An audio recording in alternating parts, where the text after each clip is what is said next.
Okay guys, so it is day 2 and let's go for a recap. And while I hope everyone has started their first Windows Server 2016, right? And if you have started your Windows Server 2016, well, before that, if you're logging into your desktop machines, this is your username and your password, and then the OS password, OS when it is installed. So administrator is So administrator is the main password username there, and the password is small ABC class password. We say that we call it class password, small ABC, capital ABC. Keep pressing shift 1 2 3, so we'll get exclamation at and pound sign. So wherever you're asked for a password, only give this as a class password, right? So there will be many places where you will be asked for a password, so please only give that password here. So right now what we have done is let's do a quick recap and a quiz. Well, I'll be throwing questions at you. So if we go for last week, what we did on Monday, so we just we talked about a template machine and the template VM, and the only purpose of that is to create clones. And the main thing about creating clones is that we have to configure it with 8 modifications, so the whole course goes smooth, right? So those 8 modifications we did discuss last time as well, but we're going to do that now. We're going to discuss it again for the production environment. We're going to compare what we should be doing in production environment and why we're doing here. So this is just to keep our course smooth. That's why we're going for these 8 modifications. So last time what we went for was shift 1 2 3. So that's the password. Oh, right? Yeah. That's the password. Okay. So keep pressing shift and 1 2 3. All right. Cool. So that's good. So 8 modifications there. So we're gonna create a template VM. We already created that, but we haven't done the 8 modifications there, right? So we miss any one of that, and you might be stopping the class, or you will be missing the lab, because your machine will be stopping at that one feature. That because of that, you won't be going ahead. So that's why, in order to have the smooth course, we're gonna have these 8 modifications in this. So what we did was we created a virtual machine and we gave it 2 processors. We gave it 1 and 4 GB RAM, 4 GB RAM, right? And then we give custom network, and that was also considered as a VLAN. So VMnet 13, right? Was it 13? Yeah, 13. Cool. So VMnet 13 we give, and we talked about VLANs as well. We talked about what are custom networks here, and what is the difference. I hope we have understood that, and I hope you have created your own environment at home, because screenshots are due before the next class for whatever lab we have covered today and whatever discussion we have done. So please write it down somewhere as proper notes. Put the screenshots there and put it in a Microsoft Word file, and you have to send me for the next class. So creating a new your own environment at home, this is very, very important. And redo all the labs, because they're gonna get tougher and tougher in every class, right? So it's gonna get more complicated. So if our environment is smooth and we have followed all the steps, and if I haven't clicked, please don't click it, right? So you'll learn it the hard way if you're not following that. Let's go ahead with that. This is a Windows Server 2016, right? So everyone has started Windows Server 2016? Wow, that was 3-2 something. So if everyone has started 2016, let's log in from our administrator username password. So administrator is the local administrator account that is given to every Windows, either server OS or client OS, right? First is this. So I'm just going to log in. I'm just going to go back to my VMware workstation, and here this is the administrator, local administrator for now. Later it's going to be used as a domain administrator, because we're going to install Active Directory on that, but not this one, the clones of this machine. So let's go for the password, small ABC, capital ABC, shift 1 2 3, and So let's just go for those 8 modifications there, because we want all the clones to have those 8 modifications. So whenever I ask you, please create 2 more clones before the next class, or let's just create 3 more clones for the next lab. So you will be just going to the template machine, right click, and just create a clone out of that. And those clones will be configured for the settings that we already need for our current networks, right? So it will be a very quick addition of new clones in order to do our labs properly. So in order to do that, so if everyone is logged in, Server Manager is our best friend here, and we have all the connections here, all the links here, that we, through these links, we can actually configure or maintain the whole environment. Suppose you have 200 servers or 2000 servers there in your environment. So all these options here and more options and features here, and from add roles and features, you can access a lot of roles and features that will help you maintain your environment in a production environment, right? So what are those 8 modifications? I also mentioned that in last class. So I'm just going to go to my forum there and go straight down to how to prepare your lab, and then go to steps to create first template machine. And because we do it at the start of every course, so I have just mentioned all that here. So first is always in a virtual environment, suppose it's a Hyper-V environment or it's a VMware environment, we go for the VMware tools for virtual environment of VMware, and for Hyper-V tools for a virtual machine, we put that there. So let's get going. First of all, we're going to install the VMware tools here. So I'm just going to magnify it. So VMware tools, firewall turn off, time zone, shared folder, Internet Explorer security, unlocking the screen, and then finally the Sysprep. So we're going to discuss all those as well while we're doing that, why we're doing that, and what should we do in the production environment. In production environment, if you have virtual environment, and majority, well, 99% or 98% of the companies have a virtual environment, either VMware or Hyper-V, or maybe Citrix, Zen server, very less. So let's go to our virtual machine here and quickly install VMware tools, which is, so right click on this, on top of this machine here, on top, and then do we all see install VMware tools here, this one? Yep. We do that, right? So click that, go ahead, click that. Guys, again, one more thing, these videos are for those who show up in the class, and if you are unable to show up, if you have to give a reason. If you don't give a reason and you're unable to show up, the video will not be given to you. So I will not add your Gmail to that video. You won't be able to watch that, right? So this is a recording as well for those, maybe, you know, if they show up and later and they say, oh, where's the video? So this recording will tell them as well. Anyway, so if we have clicked that install VMware tools, we can go down to this file explorer here, or the yellow folder. Let's open the file explorer, yellow folder, and then you can see on the left side here is this PC, right? And if you have clicked this PC, you can see the VMware tools mounted to the virtual drive of this virtual machine.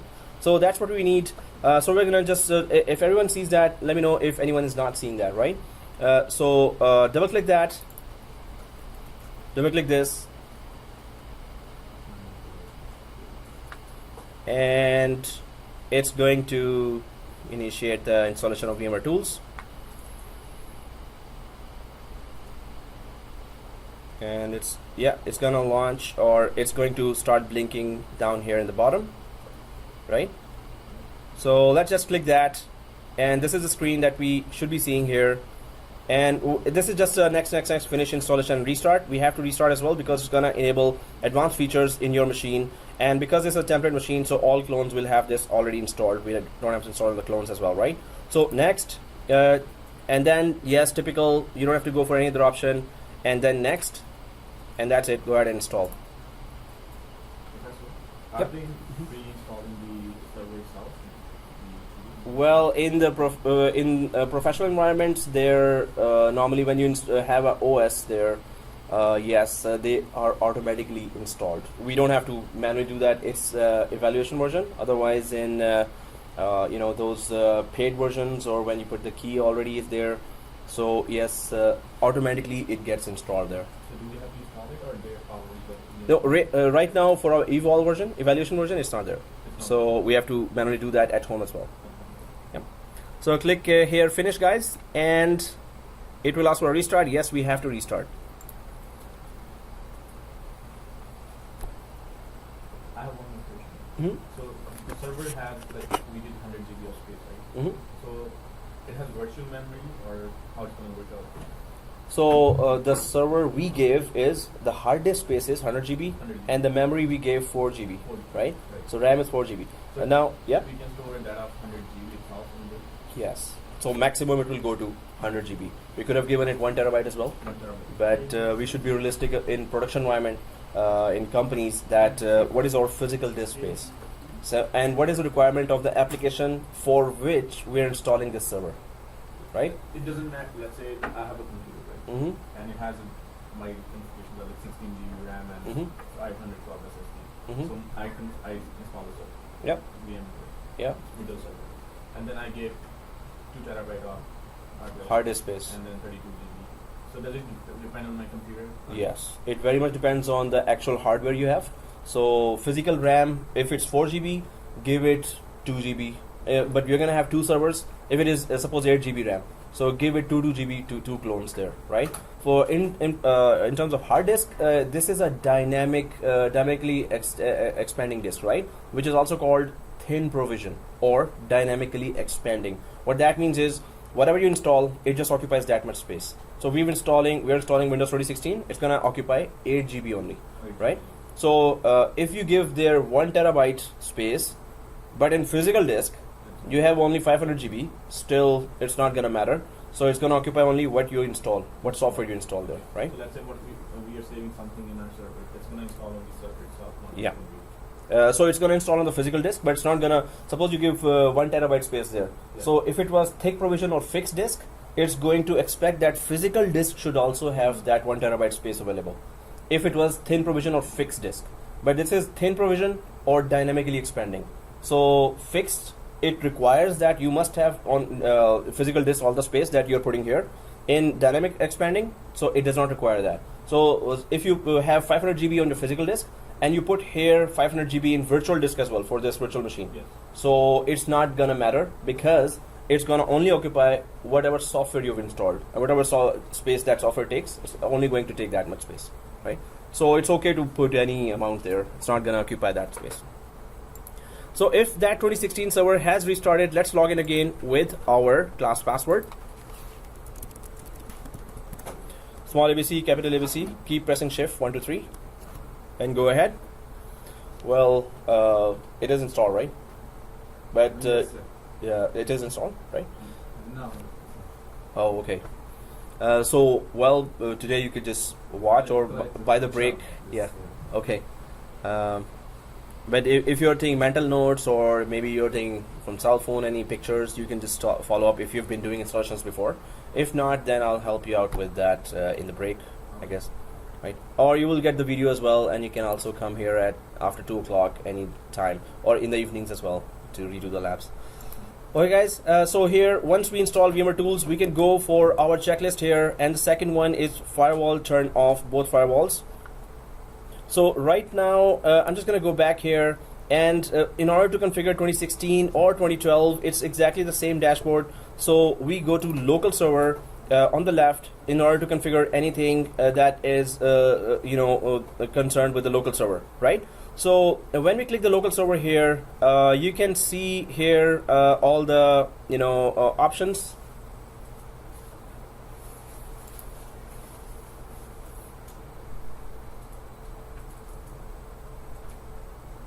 Oh, do we see here Ethernet? Yeah. Right. And okay, so first the local server, we go for Windows Firewall, right? So do we see this in Windows Firewall here?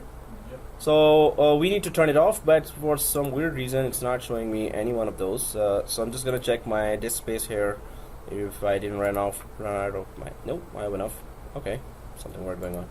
Okay, so we're just gonna go for Windows Firewall here and click that. So you will see 2 profiles. There are normally 3 profiles there: domain profile, private networks profile, guest or public networks. So we're going to talk about firewall in a separate topic. Right now, turn Windows Firewall on or off. If you see on the left side, everyone sees that on the left side? Yeah. So we're just going to turn off the firewall. Why are we turning off the firewall? Because we need to concentrate on whatever roles and features we're going to be installing here, right? So we can keep it on, but then we have to add exceptions to all the services that we're going to be using, like DNS 53, port 53, or Active Directory port 3389, or remote desktop port 389, or telnet or FTP. So we have to keep on adding those ports. So we want to concentrate on all the roles and features. That's why we're turning it off. In production environment, we do it according to the company policies, right? In production environment.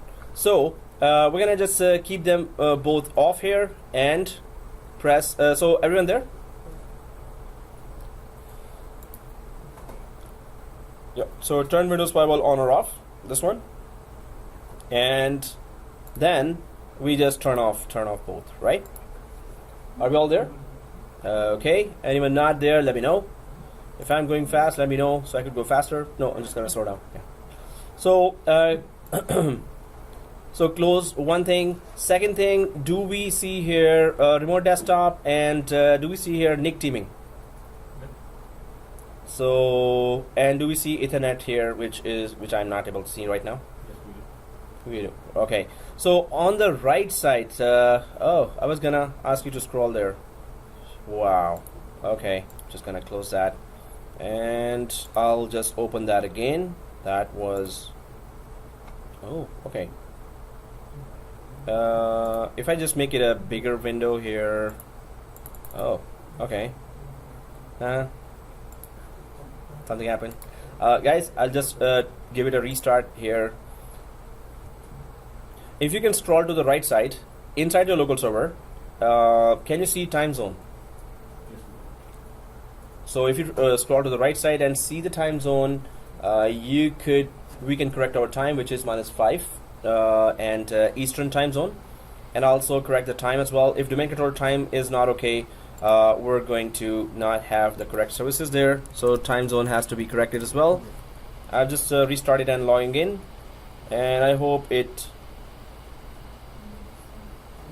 works fine. Local server. Are you kidding me? Okay, never happened that before. Okay, on the right side, do we see time zone here? This one. Okay, so let's click the time zone here. If we see the time zone, right, click that, and do you see this window opening? So, well, if it's not already Eastern, you can fix it, but if it is already Eastern time zone, and it's 7 o'clock, so we're good. Are we all seeing that? Yeah. It's already fixed, right? Okay, cool. So we don't have to fix that if it is already corrected. So let's just cancel out from here if it is already correct. And do you see IE enhanced security configuration?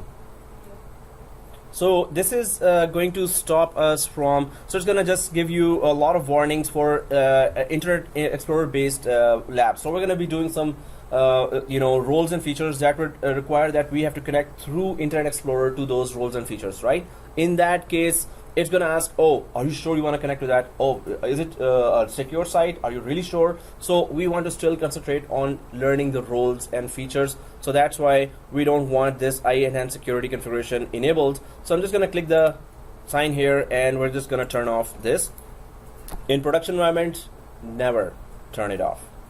It's always supposed to be on, or better, just follow the company policy of compliance, security compliance. So some companies, majority of the companies I've seen that they normally just keep it on. And yes, if there are errors, those errors we can just properly go through. Especially there are certificate errors. So normally we deploy central certificate services there, or CA, and then those errors are not there. But still, for extra security, we always keep it on. In production environment, here we're gonna keep it off, right? So definitely just keep in mind that we're just doing it for our private environment here. So I'm just going to press OK here. Now there is another setting here, refresh, and what's other for? Okay, so as a contingency plan, I'm just going to have another template. I already have another template. So then if I go for the list here, there is firewall off, time zone corrected, and Internet Explorer security off. So shared folder, what is that feature? So let's go for that. Very, very important feature in your virtual environment. The main purpose of a shared folder feature is, first let's go and check where it is. So right click the server here and go to settings. Everyone sees that? Okay, so right click the Windows and go to the settings here, and then go for options here. This options, the second tab here on the top. And do we see the third one as shared folders? So click the always enabled here, and also click the map as a network drive in Windows Guest. So the main purpose of a shared folder is you can copy back and forth between virtual machine and physical disk any software you want. So any data you want to copy from virtual machine to your physical disk, right? So this is the physical, I have a laptop working on that, you have a desktop, or at home you have a laptop or server. So that will be your physical device, right? So from the virtual machine to the physical device, from the physical device to the virtual machine, you want to copy paste anything. So this shared folder will be good. Sometimes we can drag and drop, copy paste from a physical desktop to the virtual, but sometimes it doesn't work for a huge data. Suppose I am asking you, please put the ISO Windows 10 inside the server. Sometimes copy paste doesn't work, so you have to use this shared folder feature. Now we're gonna see that. I'm gonna prove that how it works. We're gonna just check that too. So if we have configured these settings here, let's click the add button. What does that do? It's going to let us see the folder structure of our physical host here. So I'm just gonna click add here now, and this wizard starts, and click next. Host path here. So I'm just gonna click browse here, because now it's going to let me see the physical desktop folder structure, right? So you should be seeing the C drive and most probably D or E drive. So this is your physical desktop structure. In my case, it's the physical laptop structure here. So I would just go for C drive. Let's go for C drive, and do we see the ISO folder there? So the only purpose is if you want to copy something from the physical desktop to the virtual machine, so you can put that file inside this ISO folder, and you can see that folder from within the virtual machine, and you can just directly copy from there to inside the virtual machine, right? So I'm just giving that path. Have everyone given that path, right? So let's go ahead and press OK. So it should look like this now, host path, because our host is our Windows 10 or our physical desktop, right? So we can click next here and keep this share enabled. Enable this share, right? And click finish here. So the whole path should look like this. Again, please make sure that you have clicked always enabled, and again make sure that you have checked this map as a network drive. Why? So if this is all selected and you can see it exactly like that, go ahead and press OK. And here, do we see this file explorer or the yellow folder in the bottom? Do we all see that, right? So a yellow folder or file explorer. So click that. Now when you click this PC on the left side, you should be seeing a Z drive now. It was not there before. So this Z drive, normally you see that in production environment when you have the home folders created there, and users profile, they always normally see a Z drive where they can save their files. Maybe it's in your companies as well. It's a very common thing that if you have a given a home folder link. Sorry. Yep. So you don't see the Z drive? You do. Okay, no problem. So we all see that, right? Cool. So Z drive, if we go inside, double click that, go ahead, and that's the ISO folder that is actually available inside the physical desktop. So this is kind of a window between the physical desktop and the virtual machine. So if we go inside that, well, I didn't put anything. It's my laptop folder structure, but you should be seeing a lot of files, a lot of ISOs there, and that's actually present inside the physical desktop, right? So copy paste. We understand the purpose here, right? The main thing is, are we understanding what we are doing here, right? Next finish is the second most important thing. First most important thing is, do we understand what we're doing, right? So if we are understanding, let's go ahead. Let's close this. Now, if I check that list again, so shared folder is done, Internet Explorer, security is done, unlocking the screen. So of course it's going to, if we don't work on a server for 10 minutes, it's gonna lock us out, and then we have to always put our password to go inside, right? So we want to avoid that in our environment, but in production, of course we want to lock it, right? So here only we are disabling that, never disable it on the servers. So I'm just going to go back there, and how can we disable that locking? So if you're back on the server here, right click this Windows icon on the left side, this one, Windows icon, right click it. So you should be seeing all these options now. Are we all seeing these options, right? So if we go way up here, do we see power options? We all see that, right? Power options. Okay, so when we click the power options here, so there is that balance recommended, and then there is a change plan settings showing here.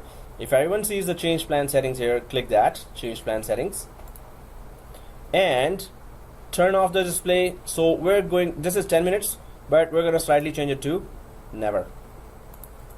Slightly. Okay, so if we have done that, if everyone has done that, let's go ahead and click save changes. Alright, so if that is done, click close here as well. The last thing. Okay, Sysprep. So guys, again, the purpose was that our course should go smooth. So with the passage of time, and these settings have evolved, and I might add some more settings here, or I might eliminate some more settings. But here, these settings really make our course go really smooth, right? So, but the final step is Sysprep. So whenever you're doing master image in your network, and this is a pretty common task, that you have to create one image, and that image you have to deploy to multiple physical computers, or in a virtual environment you must have a master image there. Suppose you have Hyper-V environment, suppose you have VMware environment, you always have a master image there, because you need to create virtual machines for different departments, different teams request that. So normally when you have a master image, every master image has to have this Sysprep utility run on it. Now again, what's the purpose of that? What is Sysprep doing? Sysprep As we will give yeah. you, a unique SID. SID. SID. Exactly, as you said. So Sysprep will give us the unique SID here. If we check back here, so we're going to be creating, the only purpose of this machine, this is a template machine that we are creating, right? The last thing we're doing is running Sysprep on it, because it should be the last thing. And then so this statement, always remember throughout the course, we should shut down this template VM with Sysprep. Now what does that mean? Shut down with Sysprep. So this means when we start the Sysprep utility, it's going to offer, do you want to run Sysprep and then shut down as well? So Sysprep will offer that, oh, you want to shut down, Sysprep will shut down, or you want to restart, Sysprep will restart as well. Now again, first of all, Sysprep does 16 changes inside every clone that makes that clone unique, right? But the main change that we are interested in is that it gives unique SID. Wow, what's wrong with my spellings? Unique SID, which is security identifier. And how does it look like? It looks like this. See, very intelligent. Cool. Okay, anyway, so security identifier, it is an alphanumeric address, right? That is uniquely given to every clone that we create. If the address is similar, what will happen? Anyone knows?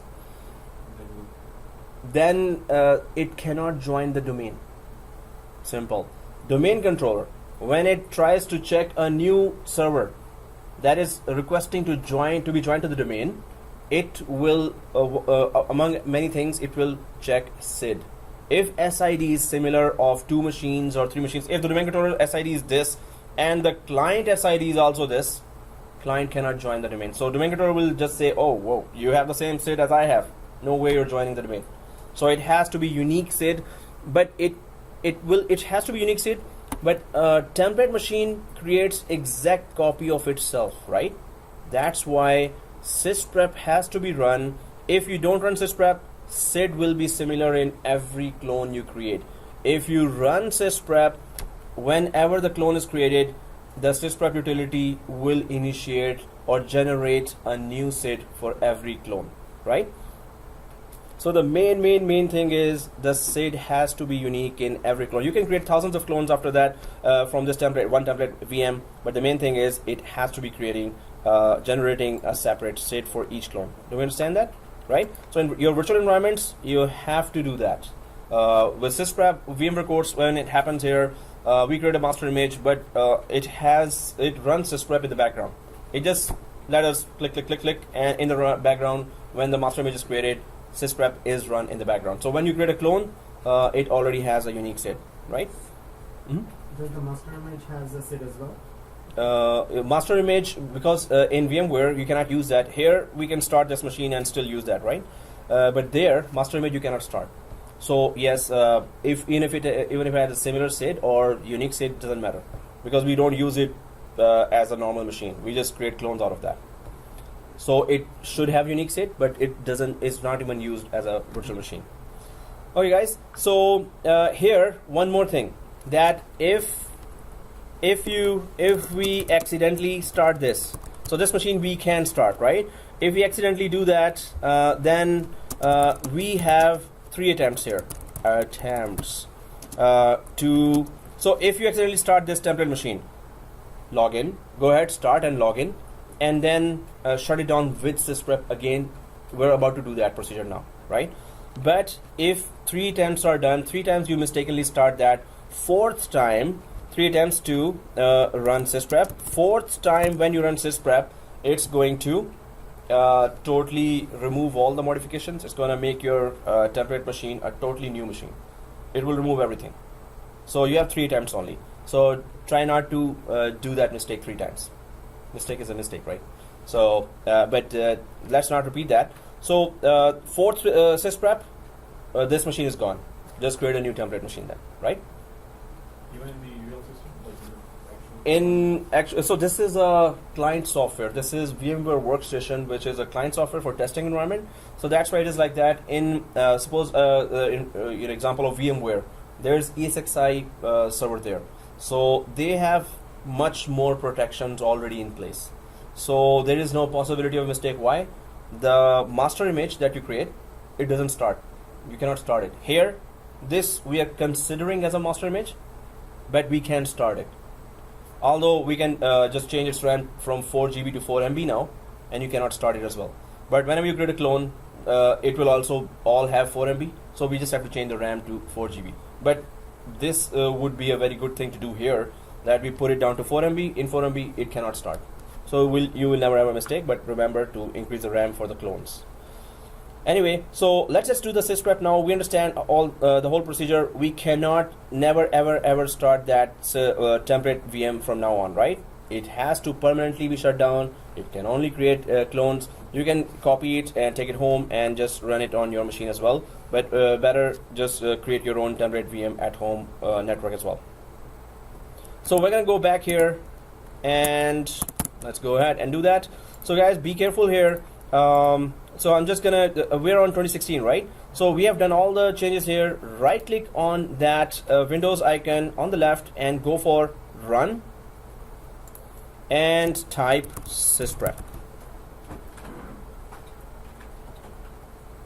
This task will be created with administrative privileges, definitely, because it is accessing System32 folder inside Windows. So it is very sensitive application. So Windows recognizes that. So if you have put Sysprep here, press OK, go ahead. Once you press OK, it opens in a folder. You can see the path here, Windows System32. All the files, very critical files are inside System32 of the Windows folder. So then you see that utility, just double click it again. This is Sysprep utility, right? Everyone sees that? So double click that. Now this is utility. Suppose you accidentally start that template VM, just go ahead, log in, and then first click generalize. That's the first time we're doing that, right? So this just means that when you create a clone, it should be like a general machine here. And out of the box experience just means that, so suppose you went to the shop and bought that software, bought that Windows server, and you're installing for the first time. So the user experience should be like an out of the box experience. It should not look like as if it's a clone. It was a clone. Normally it is a clone, but it will look like for a user as a new Windows we've just bought, right? So there's a reboot option, but we will go for shutdown here. Sorry, what changes will it be if we do not change and choose the generalize? Generalize, it's just for user experience, that it should just look like a new Windows that was bought instead of a clone starting there. If you don't check it, then it will look like a clone. Then it will not have those, first of all, there will be license agreement coming there, and second, it will be, there will be another, keyboard and country settings. So those will not come. So we need that to come there. So generalize, and yes, without generalize, the other thing that will happen is that that clone will acquire. We have seen some issues if generalize is not pressed. So it stops at certain options where it's not supposed to stop. It's going to start showing new options that will disrupt our lab. So generalize has to be there, but overall purpose of that is that it should look like a normal, just newly bought server. So guys, if we have clicked generalize, if we have put out of box experience OOB here, then and if we have selected shutdown, everyone done that? Yeah. So let's go ahead. So after that, we're going to never ever start this template machine. So press OK. So, yep. Yep. I have a question. So right now we have made a template, right? Mm-hmm. Sysprep is done. What it does is like it shut down the actual machine. And Yeah. So how it protects from other devices? What's the main purpose for Sysprep? Sysprep is just that once we shut down the machine, when we create clone, those clones will have unique SID, unique SID. That's the only purpose of running Sysprep. They should have unique SID.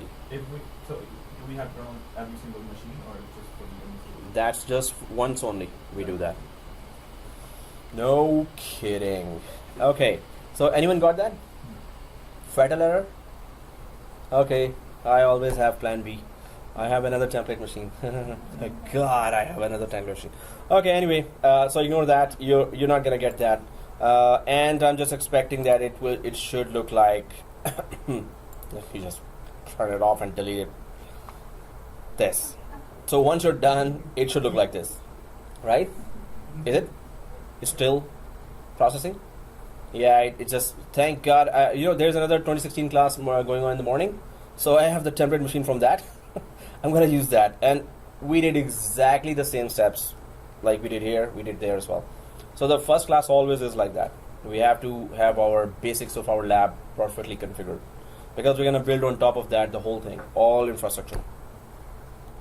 Okay, so let me know when everyone shut down? You're done, right? And you're done? Okay. No one else done? And okay. Screen is too much towards your side. Oh, okay, yeah. You're right, exactly. Yeah. Some students sit here, they are always like that. And then they have to do this just to exercise the neck. You're done? Done. Shut down, right? Everyone done? Okay, so let's go ahead, guys. First of all, ignore what I'm doing. Right click, manage, delete from disk. Okay, I'm just deleting that because I have another template. Thank God. Okay, so do you see your template on the left side? First of all, always, definitely, we have to just, next 2 or 3 classes, I'm going to remind you, please start your machine, but do not start your template machine. So please make sure we do not start our template machine. Now let's just create our clones here. So if you see the template, right click like this, it has to be shut down already, right? So if you see that template, right click, and then do we see manage here? Do we all see manage? And then do we see clone? Manage and clone. You there? Mary? Calling all Mary. Yeah, okay, you're there? Okay, so and clone. And next, so this is just a introduction, right? So be careful here, guys. Next. And it says clone source. What is the source of the clone? Of course, our source is that template machine, right? So we're gonna just keep it selected right now here. So click next. Now we have 2 types here, link clone and full clone. Yeah, go back. Yeah.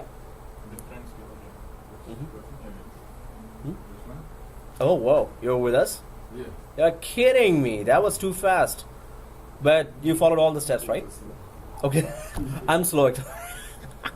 Yeah, you're right. No, that's good. So if you're there, so on this screen you're. Yes. Wow. Next. Right? So okay, guys, link clone and full clone. What is the difference? So link clone is if you have very less space, very less processing, very less hard disk on your system, less. You can just link this clone to the template machine here, but it will always depend on the template machine for its starting. Suppose you delete the template machine by mistake, this clone will never start again, right? So it totally depends on this template machine for its starting, right? You don't have to start the template machine can stay shut down, but this clone will totally depend on that. Suppose you're moving these machines, suppose we create 5 clones there, right? And you're moving that machine, so just get your external drive, but when you're copying that, you have to copy the template machine with it, because it cannot start without it, right? Yeah, link clone is if you have less space, less RAM, less processor. It's old system, right? So, and you may run out of space and it's 4 GB RAM. Okay, that's too brutal. 8 GB RAM if you have, right? So then you can go for link clone. It's going to use very less resources for its own running, but of course then it's not gonna give you that performance as well. It's gonna be slow. If you have SSD but it's less disk space, I would recommend really go for in your laptops at home or a desktop. If you have less disk space, maybe you have 8 GB RAM, and if you have SSD, that's very good. So go for link clone at home. So you were also asking. Yeah. But and I am running many of the courses here on the left side. You can see a lot of virtual machines here for different courses. So I am going for link clone, but you guys have huge amount of space here. You guys have 32 GB RAM in every computer, and you have i7 quad core processor, right? So link clone, less performance as well. Full clone, it takes its own space, it takes its own memory, it takes its own processing of the hard disk, but it's gonna give you good performance. That's what we need here. We need good performance. So go ahead and you guys create full clone. I am working out of my laptop, so I'm gonna go for link clone. The main thing is, do we understand what we're doing, right? If you understand, you can take your own decisions, right? So what I would recommend is go ahead. These desktops are very good. These are high-end desktops. Go ahead with full clone. I'm gonna go for link clone, right? So I'm selecting this, but you guys select full clone. If you have done that, let's go for the next step here. Now be careful here, guys. These are public machines, right? So we're not going to touch the location, bottom location here. Let's go up to this first window, and we're going, because it's going to be our first server, first clone will be our first server, so I'm just going to put there server 1 dash your first name, in my case this, your first name, and then your course code 70-740. Server 1, your first name, and 70-740. So the second clone would be obviously server 2 dash your first name and dash 70-740. Please do not change this location. This is the security for your virtual machine. Anyone else logged in from another account cannot, from that account, cannot access your machines. It's going to be locked, right? Access denied will be there. If you change this path, then there is no security, and these are public machines. There will be all other courses going on, and they might actually. And one more thing, guys. By mistake, I gave work hard 123 with capital W to the other 70-740 course as well, and here it is work hard with the small w. So we might need to change the password here for your course, or I'll do that for you. Of course, I'm gonna forget that, so maybe in the break we can do that. Okay. Anyway, so I'm just gonna copy that, because I'm gonna write that for same thing with server 02 on the second clone when it is done. Now let's go ahead and click finish. The only changes we made are on the above window, not at the bottom window, right? It's just creating a folder by that name in this path, but let's not change anything on the location side. So let's go ahead and click finish. So this location appears to contain an existing virtual machine. Yeah, whatever. So it's my laptop, and I'll just go for Mon Fri class. So guys, this is just but you go ahead and finish. So click finish. So link clone gets created right away. Done. Your clone, good luck. See you on the other side. So for the full clone, we don't need to copy the actual template. We can just copy the machine. Yes, with full clone, if you want to copy and take it home after maybe 6 classes, we have done so much by that time. You want to take that home, whole thing configured inside, just copy only the full clone. You don't need to copy the template machine. Just Right. use it's a virtual, like it's image if you're using the hub. Exactly, it is. So you can just copy that folder. But in my case, if I had to copy away from here, I have to copy this template as well, right? So you can see the benefits here, but full clone gives you performance. That's what we need because we're going to be putting a lot of stuff on top of that because of the course requirement. And we discussed that all those features there in the first course. They've put tough things, so that's why it's going to be fun. Failover clustering, Hyper-V was there anyway. So I'm just clicking close here. And this first clone has been created. I'll just drag it to my folder up there, class Monday, Friday. And so guys, while you're working on that first clone, question to you is, this template machine is there, and this first clone has been created. Clone is exactly the copy of the template machine, right? So why don't I just right click the template instead of the clone, that first clone? Why don't I right click here, go to manage, and create a clone out of that? Isn't it the same thing as the template machine? Yeah. So, is that a good idea to do that? Is that a bad idea to do that? It's a trap question, yes. Yes, I yeah. know. And you fell into it. But Actually, it's not you a good recovered. idea because I'll have a SID. Mm. That will have a SID, so you have to Perfect. start from the Good. template. So guys, exactly as you said, so server 1, if you create a clone out of that, it was not shut down with Sysprep. So the new clone created out of this one will both have the same SID.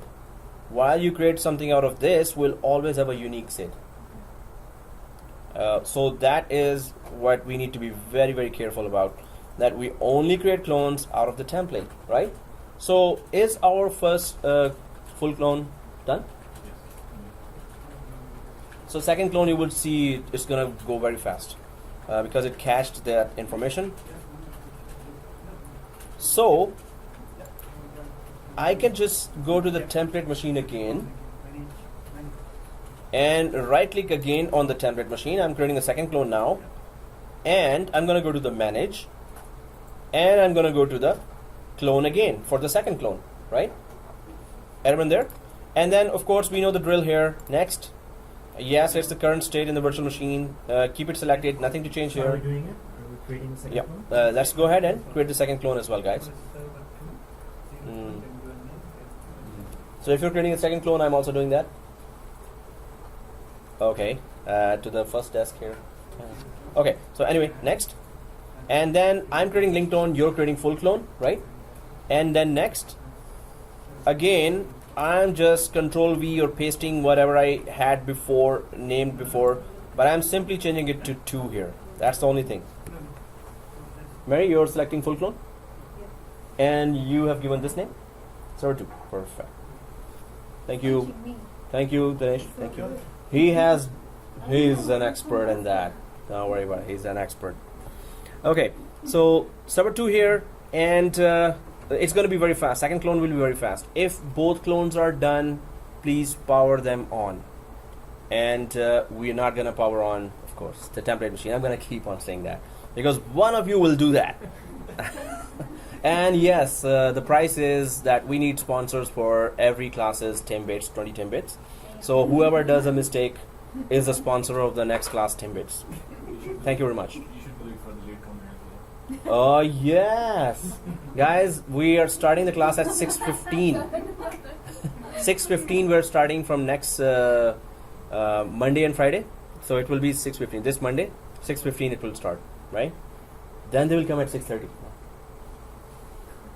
Right? Today is 7 till 6:45. No, we were just waiting for people. Okay, so we cannot start at 6:30 sharp. So let's start 6:15 sharp, right? So okay, I'm just gonna click finish here, and because it's gonna be done right away for me, so I hope it is done for everyone. Okay, okay. So I'm just if the 2 clones are done, please power on. So what is the next plan? So I'm just gonna drag it also to my folder here. So these, this is how it should look like, the two clones, and we can just power them on one by one if they are done. So let me know if it's not done yet. Guys, so done? You're started? Okay. Oh, it's still the second one, right? Okay. Anyone still working on that? So yours is working, right? Still going on? No. Done. Okay. Done this area, that area also done. Yeah. Okay, cool. Now, touchdown. Cool. Okay, guys. So server 1, server 2 here, right? So, well, simply if you click on the left side, this screen will come here. Go ahead and how do we power on? We can power on like this. So click power on here, and it's gonna start. And the first clone, if you see any of those messages here that there is some hardware detected here, you can just don't show that again message. Click that, don't show that again to any hardware that it detects. So server 1 in my case is starting. I'm just gonna click server 2 here and power on that one as well, right? So okay guys, so what's the plan here? We start two clones here, but why do we need two clones, and what do we do with them now? So the next plan I'm just gonna draw here. Of course, now template machine is not our question here in question anymore. So this is our server 1 here, server 1, and this is our server 2. So what we do here is, first of all, we try to configure it in such a way that we can reuse it throughout the course. Reuse again and again, right? So we're gonna do it in such a way. First of all, of course, we need to activate it for 180 days. So this is an evolve version, but you can activate it for 6 months with all the features turned on, so it's more than enough for our course, right? So activate it for 180 days. That's the first task we're gonna do on each clone. And yes, that's one task that cannot be done on a template machine. I would love to do that on template machine, but if you activate the template machine for 180 days, in the clones, it doesn't do that. We have to again activate that in clones. So that's why we just didn't bother on template machine. Second thing, we're going to then put static IP. Then third thing, we're going to rename the machine, rename the OS, and restart. Fourth thing, which is the most important, and please do not forget this, snapshot. We're going to take a snapshot of this configuration where it is not joined to any domain. It's not part of any central network. So I'm just going to end the. So what is the name? What is the IP? Name of the machine would be, for the first clone, it would be server 01. IP, static IP would be 192.168.200.1. Subnet mask with 255.255.255.0. Fake gateway, guys, I'm saying fake gateway because we don't have a gateway device to let the data go out of this network and enter from internet to this network. But since there is a gateway IP always in your production environment, so that's why we're just putting it anyway. If we don't put a gateway here, we're still gonna be able to communicate with our machines. We're just putting it, as we're trying to create a replica of the production environment. So the preferred DNS here would be 200, and we're going to discuss what is preferred DNS. So name, IP, and activation. So all this configuration we have to do now until the snapshot. So I'm just going to copy that, and I'm going to paste it here, because on both servers, one by one, we're going to do the whole thing. Of course, this will be server 2 and the IP will be 2. So that's the only difference between the two. Once this is done, then we go ahead with creation of our domain controller, and we're going to talk about all the concepts behind what is a forest, what is a tree, what is sites, what is domain controller, everything. So then we're going to compare everything with production environment as well, how you should have done on a production environment. What are the best practices there? So now if both clones are started, we're going to be going for one by one. First of all, I'm going to consider it only on server 1 here, because going back and forth will confuse students. So let's just consider it on server 1. If it is started, let's give it a password here, because okay, so if I go back here, is your server 1 waiting on this screen? Okay. That is pretty slow, but it's okay. You're there, right? Cool. Still waiting. Okay. Still waiting. So waiting on this screen, right? Yeah. Yeah, it's So, yep. Is Active Directory covered in the same module? It's in the second module. Oh, this all about Active Directory. So we're revolving around Active Directory. The whole this course, next course, next course. It's all about Active Directory. So we're gonna go in depth Active Directory. So who's not on the screen? 1, 2, oh, 4. 4 against 5. We have a majority. Let's continue, guys. So, oh, 5? He raised the hand late. Hey. Okay. So now we are 4. We're a minority. So, okay, guys. So while we're waiting for this, we can just talk about the next major steps here as well. So for activation task, we need temporary internet connection. So how do we do that? For activation, we're going to simply change our VMnet setting of our network card from VMnet 13 to VMnet 8. We're gonna get internet connection because of that.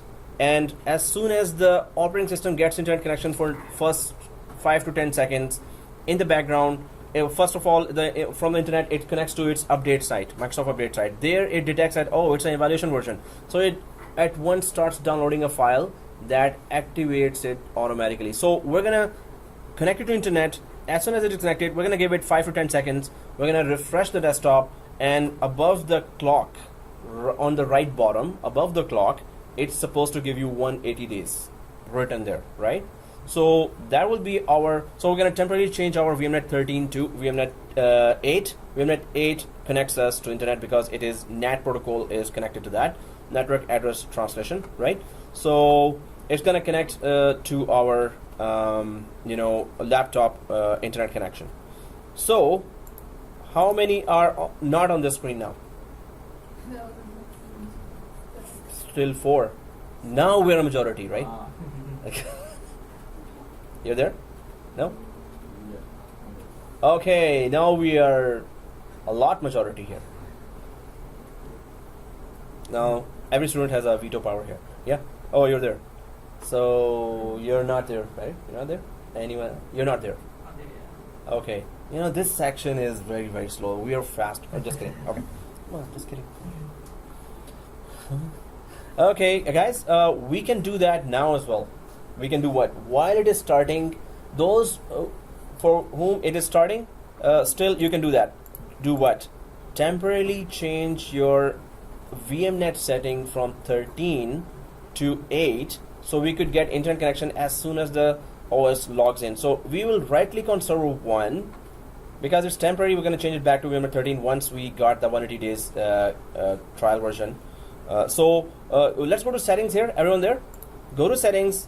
If it has started, still go for that, right? Even if it is starting, it's going to work. So go for, oh, actually, do we all have VMware 13 there, right? Yeah. Okay, because I know I used another one. So suppose, so we are here right now on 13. So go to custom here and change it to VMnet 8 NAT. So if we do that, we're going to get internet connection once we log in from this operating system. But that's temporary. As soon as we enable it for 180 days, we're going to put it back to VMnet 13 again. Right? Yep. So now the internet connection that we have Yep. it for the actual operating system that is physically on this. Yes. Yes. We don't have any internet connection for For the virtual machine, no. For now, we don't have that. And also, we don't need that. But whenever we need, we're just going to add a second network card temporarily and give it VMnet 8, use the internet, and then we're going to remove that network card, second network card, whenever we need internet connection. So that will be when we're going to do it together as well. Okay, guys, so if we have put for virtual machine 1, VMnet 8, let's press OK here. And everyone on the screen? Oh, okay. So if you're on this screen, let's just go ahead and click next. And yes, license terms, let's go there. Do we see accept here? License terms? Nothing technical here, right? So click accept. And Wait, we're not there. Oh, what happened? Just Oh, I saw there only. Hey, are you guys there? I didn't see here. You just said yes, right? no, we're done. But when you click next, it Oh. did not go to the next. Oh, okay. So, everyone on this screen? Okay. Except me. I'm still on the first screen, still. Oh, it's still rolling. No. And Mary, you're there? But I'm done with it. Perfect. So you're there, not there, and you're not there, right? On this screen. I'm not on this screen, but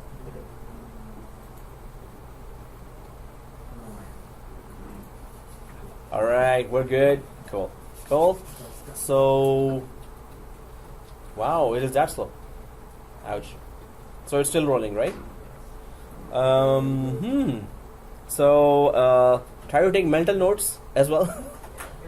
But whenever you reach here, just stop the class. Just tell me, oh, I'm here now. So I will tell you what to do, right? But you're seeing those steps anyway, right? So it's click for license agreement and the regional settings. So here we put the class password, right? So class password is small ABC, capital ABC, keep pressing shift 1 2 3.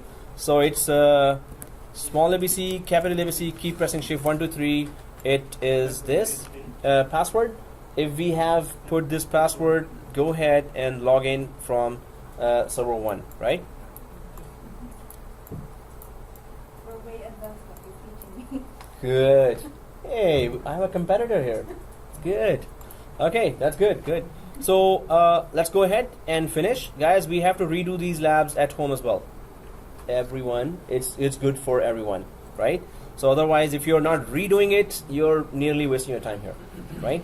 So please make it beneficial by redoing all the labs. So server 1, once you've given the password, of course, we can just click those 3 buttons there to send our control or delete here and log in from server 1. So click those 3 buttons here and then go ahead and log in from small ABC capital shift 1 2 3. Once you log in from our first clone, we have to activate that. We have to give a static IP after activation. Seriously, it's activated already because. So guys, do you see this on the clock? Okay. Well, I'll let this open now. So if you see this blue bar, go ahead and press yes or no. Doesn't matter. But so if the server manager is loading there, let it load. So you're there? I am. You're on the first screen, right? Where the administrator logs in. Hey, good. You're there. I got a message that VMware Tools has modified the user setting. Yeah, interface this one, right? Oh, yeah. Yeah, so let's cancel out from here. We're going to be changing, we're going to create our own domain admin. It's going to be net admin instead of the domain administrator. So then we're going to, you press OK at that time when we log in from that. Right now we can just press cancel if you see that, right? So guys, do we all see server manager here? So just minimize, click the minimize on the top right here for the server manager only. This server manager, just click minimize, right? See that? Minimize. And once you minimize, go way down to the clock, above the clock. Do we see 180 days written there? So everyone must see that because if you see that 180 days, it is activated. So first task is done, right? Everyone sees that, right? How it activated by itself? Itself. So we gave internet connection. Yeah. It connected to the update.microsoft.com, and from there it detected it was evaluation. It automatically downloaded the file, and that got activated. We don't have to do That's it. Just make sure the internet is connected. Like in Windows, we enter the product key, then it activates. Normally, yeah, in a production environment, you would enter a product key. Here, we're doing evaluation. We're activating that evaluation. So everyone sees that 180 days. Okay, good. So here, well, we don't need activation, so we don't need internet. We need activation. We don't need it to be more activated. So what's more activated? Anyway, seriously, what's wrong with me? Yeah, it is 8 o'clock. Okay, so right-click server 1 here and just change it back to VMware 13. We don't need internet connection, right? So it was temporary. Let's go back to VMware 13 here. So let's go back to VMware 13 as well because we already done that activation. Okay. So that's good. That's good. It's a good teamwork. So settings and network adapter and VMware 13. So is it VMware 13 here? Let's go ahead, press OK. So first thing done, let's go for static IP now, right? So if it is showing 180 days here, now do we see this suitcase icon here, the server and suitcase icon here? This is server manager, right? Server manager. So you're there? Not there. But it's fine. Okay. So you already give that VMnet 8 before, right? You did that, right? Yes. So you logged in, and I now haven't logged in yet. It's still. oh, processing. Yes. Wow, that is the slowest. It is. Okay. Okay, we're gonna put your computer to SSD. I think we have to do that. Okay. So anyway, guys, let's go for server manager and let me know which stage you are. Right. So here, once we are there, so you can see local server here for server 1, server manager, and then local server. I hope everyone's there. So server 1, server manager, local server. On the right side, do we see Ethernet 0 here? Ethernet 0. Of course, it's not going to get IP from anywhere. There is no DHCP available in our private network here. So we have to give a static IP. Anyway, the critical resources, servers are critical resources. They have to be getting IP address. They have to be given static IP there, right? So Ethernet 0, let's click that. We're clicking Ethernet 0. So again, go ahead and click that, Ethernet 0. And do we see properties here? So go ahead and click properties. Guys, uncheck v6 because when we are troubleshooting basic issues there, so we don't want a weird address to be coming back. So we need to just determine that is that machine up and running or not, right? So we're just unchecking v6 here, version 6, IP version 6. So double click Internet Protocol version 4, double click that, and of course it has no IP. So let's go for use the following IP address, and what we gave there in the diagram, 192.168.200.1. Make sure the IP address is correct, and it is all lowercase, guys. Okay, now you get it. So yeah, so it's make sure it's not uppercase. Okay. Okay, guys. So 192.168.200.1, because we plan to install DNS role on this server, right? So if just make sure it's not 162, just make sure it's not 169, because it's not going to join the domain, it's not going to communicate at all, of course. So when it's not joining the domain, normally at that time when I troubleshoot, I first see the IP address and some number is wrong here. Let's see who comes up with that and becomes the sponsor of 20 Chambers next class. Yes. Okay, anyway, so let's make sure it is correct, and go ahead, press OK. Press OK again. Go ahead, close. And close this Ethernet 0 as well. We're there, right? Okay. So if I'm going fast, let me know. So guys, it's not showing here already. So what do? We just refresh this one. Refresh. So it's gonna show us the settings we have just done here, right? So first is this. Second is, of course, we have to rename it. So let's keep it simple. So guys, there in our clone machines, we gave it a long name, server 1, our first name, and 70.740 course. So here, let's keep it, the OS name is different, machine name is different, right? OS name, let's keep it simple to server 01 only, right? So let's go for computer name here. So we did activation, we did static IP, now we're doing rename and restart, right? So after that, we need to do that snapshot. Do not forget to take that snapshot, because during the course, I'm going to say, let's go back to the snapshot because we messed up enough now. So next lab depends on totally clean machines. So I'm going to tell all, please go back to the snapshot. So in morning class, one student forgot to take the snapshot, so he had to recreate the whole clone, and he was left behind. We did the whole lab. So anyway. Can you repeat the use of snapshot? Yeah, so snapshot about that please do take it. That was I was saying that, and then there was that I was saying that during the course I will say, please go back to the snapshot. If you don't have that snapshot, you will miss that whole lab, right? So it's mucho importante. Did I say it correct? Anyone here knows Spanish? Because I said it wrong. I know. Okay, so computer name here. Click that. Oh, that's the easiest part, right? So let's close our eyes and do that. No, just kidding. So click the change button here. So yeah, where are you? Just logged in. All right, man, you made it. Woo! I knew you could do it, man. Okay, no, it's the computer. So now what did we do? So you already should be on VMnet 8. So just minimize the server manager, and on top of the clock on right bottom you should be seeing 180 days written there. Yeah, it is. It is. So go back to the server 1, right click, right click and change it back to VMnet 13. You know how to do that? I already changed it. Okay. So second thing is give static IP to the Ethernet 0. Yeah. Oh, you know how to do that, right? Yeah. All right, we're good. So then the third thing is we're just doing that rename. Piece of cake, right? Okay, guys. So click change here. Server 01. Just keep it simple. Do not put longer names here. Just keep it simple. Server 1. We need to ping, troubleshoot. At that time, we need simple names there.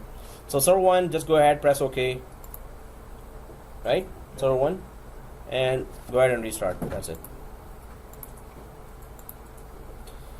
So I'm just concentrating on one machine so we could have it with the best configurations. They're simple, but we have to really follow that in order to have a smooth course. Throughout the course we will be installing a lot of roles and features and a lot of changes going on. So we need everything to be smooth.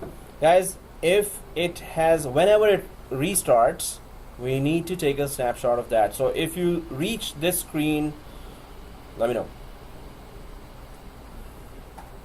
Is there? Oh, okay. So according to the diagram, if we're tracking our progress here, so we are just, all right, that is good. Exactly, that's achievement music. Yes, we've done that. Change the name. Yeah, restart. So first we have activated, then we have put static IP, then we have renamed the OS and restarted, right? So now we are at this stage. We must take snapshot. Please do not forget that. So I'll wait for that. So everyone should be on this page. So who's not on this page? You're not on this page, right? So we're gonna wait. If everyone's quiet, this means you're on this page, right? Oh, so you're on. You're restarting, right? Cool. Everyone else is on this page.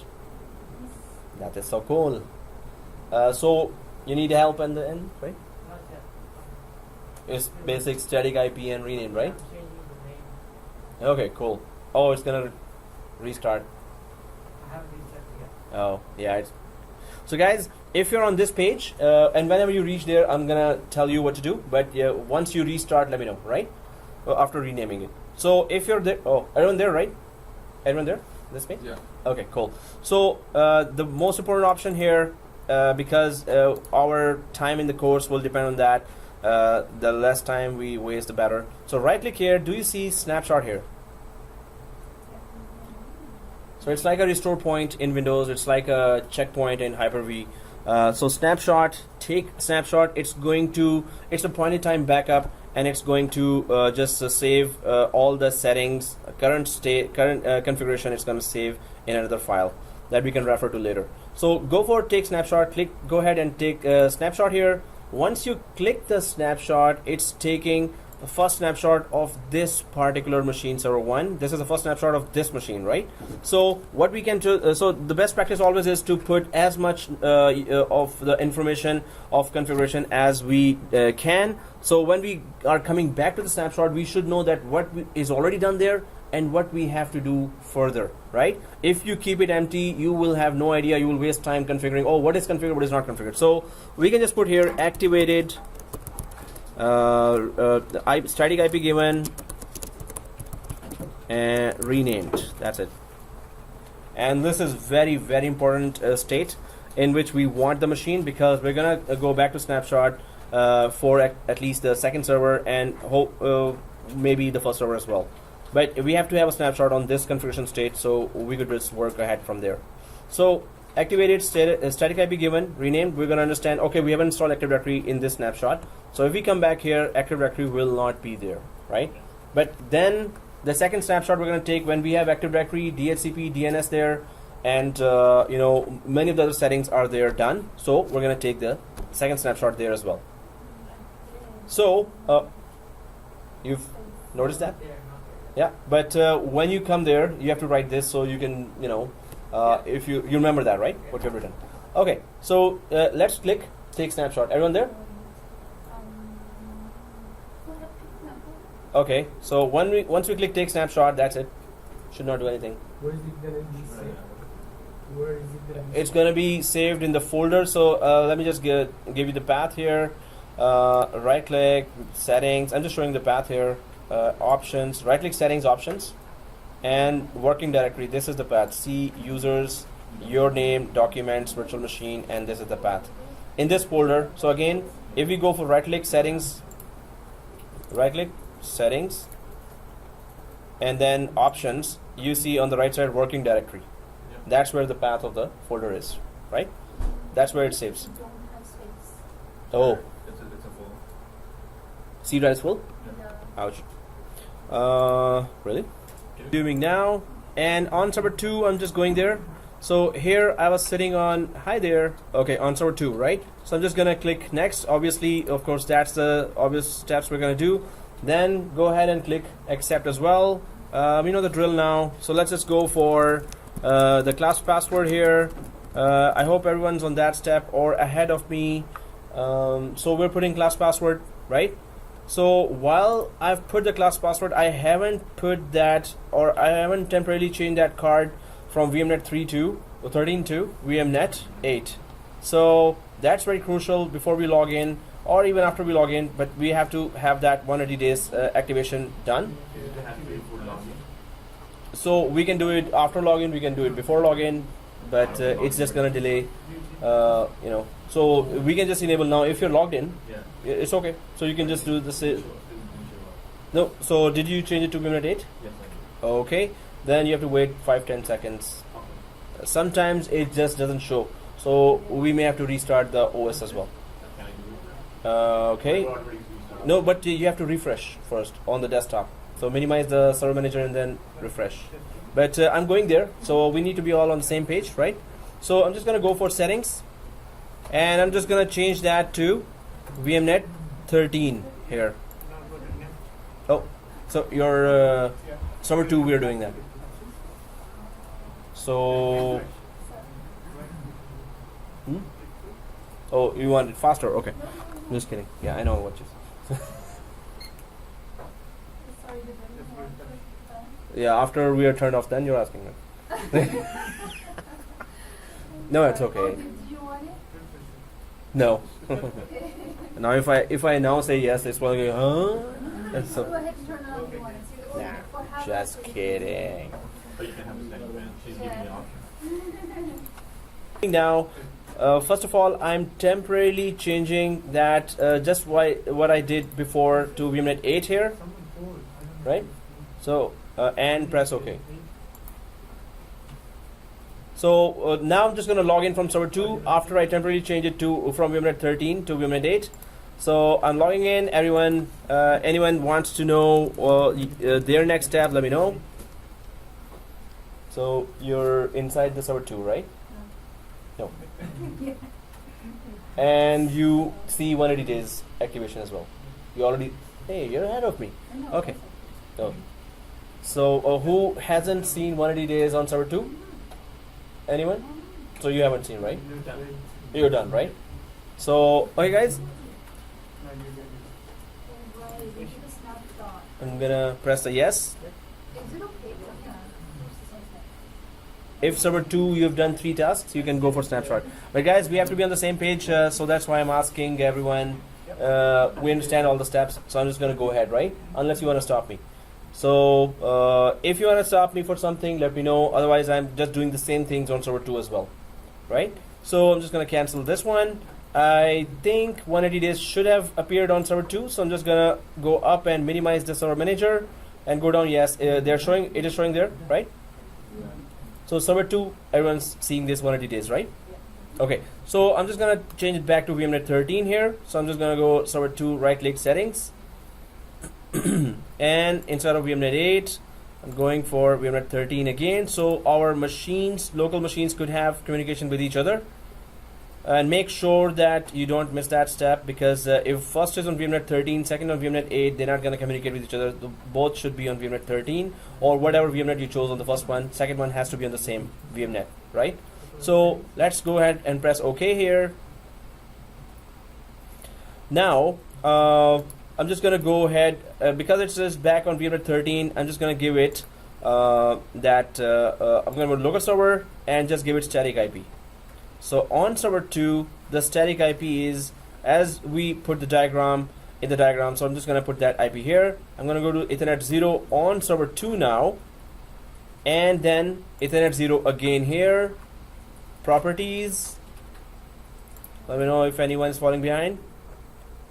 I'm unchecking V6 and double clicking V4. Use the following address and 192.168.200.2 255 there, 192.168.200.50 and 192.168.200. Preferred DNS should be 200 dot. Okay, This one preferred DNS 1. IP would be 2 exactly, and preferred DNS is 1. So, well, maybe I should just go ahead because everyone's quiet, right? Yep. Easy, right? So I can go ahead. If anyone falling behind, let me know. So I'm going ahead now. Press OK. OK. Close. Close Ethernet connection. Yep. Anyone? Okay. That was just a short thing. Yeah. Mm-hmm. So you have an error or something? You want me to come there? Okay. So yeah, Federal's support here. So I'm just gonna resuming now, and I've just changed the name of the server here. Press OK. Close. Restart now. So the main, most important step now is to take a snapshot. If suppose your mouse is not moving, you just have to put Control Alt and it's gonna go out. If you go click, it's gonna go inside the virtual environment, and Control Alt will take it out.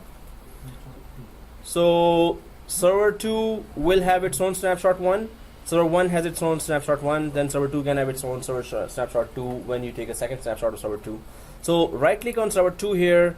Now because I've restarted after doing all those 3 tasks there, I'm gonna take a snapshot here. Everyone on this page, or maybe you've done loading after. So you're restarting, right? Yeah. Okay. So, but in the snapshot, what I'm writing is, so this is a snapshot 1 of server 2, and if we took another snapshot, that will be snapshot 2 of server 2, right? So snapshot server 1 keeps its own snapshot, server 2 keeps its own snapshot in their own respective folders. So here, of course, what we wrote before, activated given static IP and renamed, right? So it's still loading, right? Go. Not go, but go. But not. Okay. So it's still loading there? No, I'm good. You're good. Okay. So if it is, so these 3 will tell us that this snapshot has this much configuration done. So if we come back there, we'll know what else to do, or we're going to go ahead from this configuration, right? So activated given static IP renamed. That's all we need to do, and go ahead and click the take snapshot. So everyone's there, right? And so activated given static IP and renamed, and click that.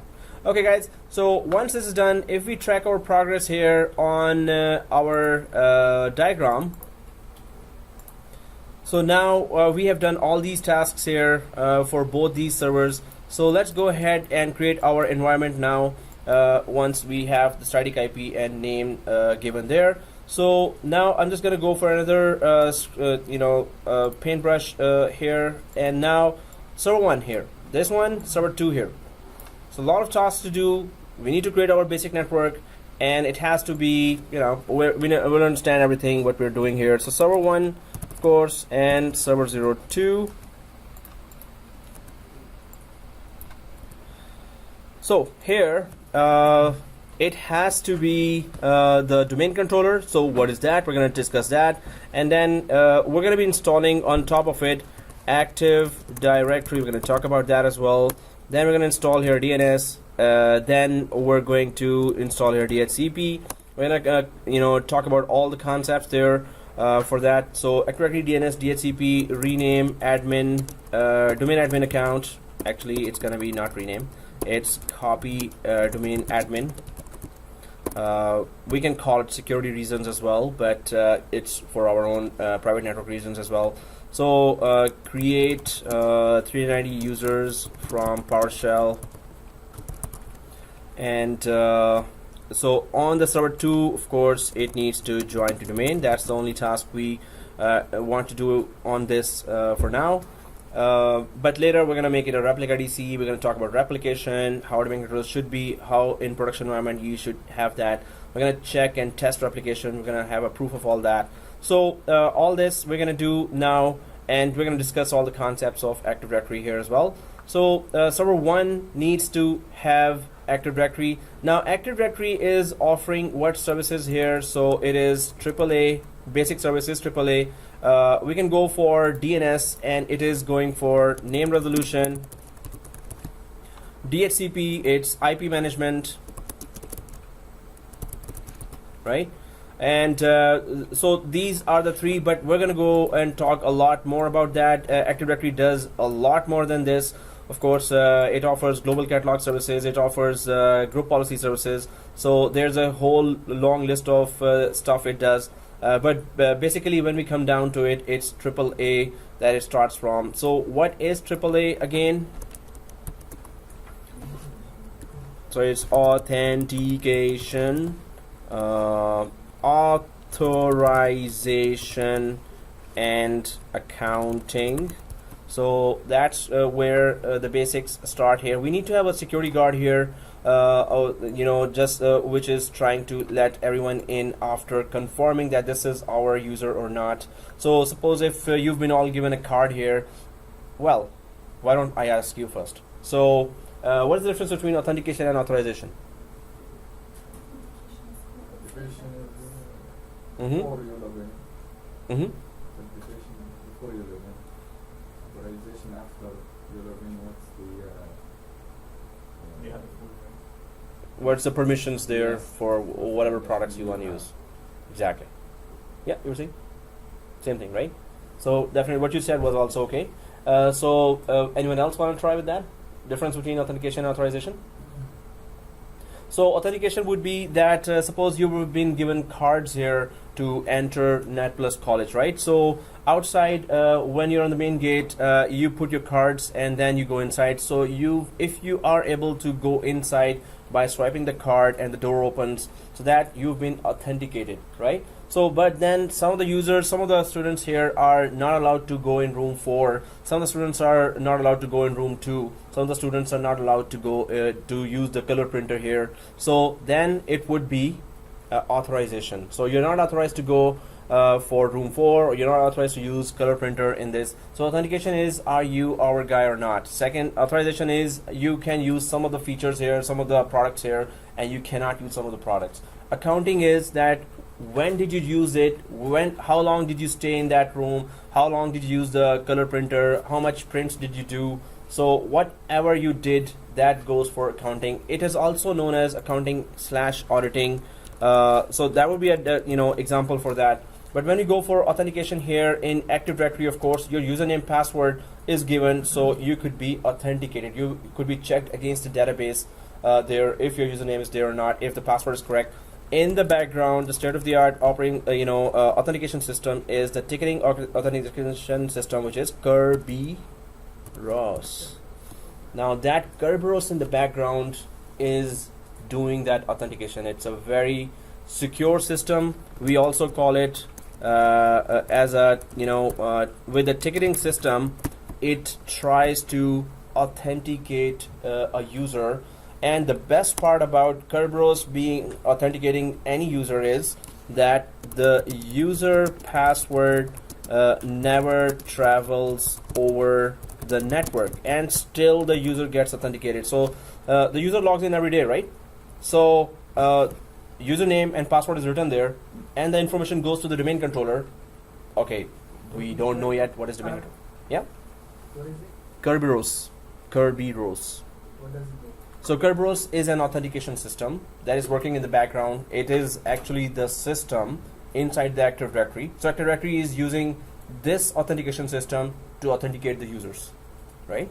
So we will be going in depth with the Kerberos. What is that? And I'm going to run a video here. I'm going to send that video on the Google group as well. I hope everyone is added to the Google group. Yep, you were saying? Oh, sorry. There was a question? Okay. So guys, I need your Gmail in order to send you the material. So some of us are added, some of us are still not added. So it has to be Gmail because you need to watch the video of this course as well, right? All the videos of this course. If you haven't given me Gmail, please give me now before going. Those who have given, yeah. So you will be just giving the Gmail, right? Yeah. When we are leaving, you can just give that Gmail to me. And your Gmail also, I have to add. Your Gmail also, I have to add. Yeah, you've sent it. Yeah. Okay, I'll add today as well. So anyone was able to see the day one video yet? Yeah, you were able to see the day one video. You guys were able to see the day one video. Quick. Yeah. The day one video that we had, I think I had. It was not the same video that. Not from the same class. I think it was from a different class. Day one though. Jaw dropping. But yeah. But would appreciate if it's from the same class. Then I could. Definitely, it should be from the same class. Sorry. Why would I? Really? Really? Wednesday's class. Oh, really? For all the classes. Guys, always use that email. Always. Oh, it's not the same class. Please do send me an email if it's not the same. Sure. Should be same class. But I didn't know that at that time because every day I'm uploading videos for every class. And I'm adding every student from my. There's an extensive operation. Actually, I need. So guys, always email me. Just use that email. I've given that my number and email as well on the day one, right? So please just email me and let me know because I can forget, I can make mistakes. So I'll be giving exactly the same class. It must not be some other class. Thank God I asked that. Oh, is the video okay? So please don't be shy. At once, just email me, Amr. This is I don't think it's our class. So at once I'm gonna remove that. I'm gonna add you to the actual class, right? So. But we need to communicate, guys, and those who did not see the video were not able to watch the video for some reason, so let me know right away. Email. So I'm just gonna follow up at night if I don't have a class at that time. So I'm uploading videos for all the classes, so it's like nearly 400-500 videos on that channel for all the classes, and I have to add the specific students for that class, so only those students can watch that, right? So please do let me know, do follow up with email, and I'm gonna follow up with that issue. Okay, guys, and in Google group, I saw some of the responses there, so today I'm just gonna add some more emails in. I'm gonna send again if you're all receiving that. Especially about the video, please do follow up and let me know. Okay, guys, so here, authentication. We were talking about authentication, and Kerberos is in the background doing that authentication. The best thing about Kerberos is why it is considered very, very secure, because the user password never travels over the network. So it is the authentication system used by Active Directory to let the users log in, right? So these are just some details, brief details. We're going to go in depth later as well. Authorization, of course, exactly, yeah. So authorization, yeah, we're checking that. Okay, so authorization here, although we have audio and video recorded here. I just want to focus. All right, good. So the rest is just joke, right? Okay. Just kidding. Yeah. So the rest I was like blah blah blah. Okay. So let's just go ahead. What is authorization, guys? It is the user who's authenticated can or cannot use the domain resources, right?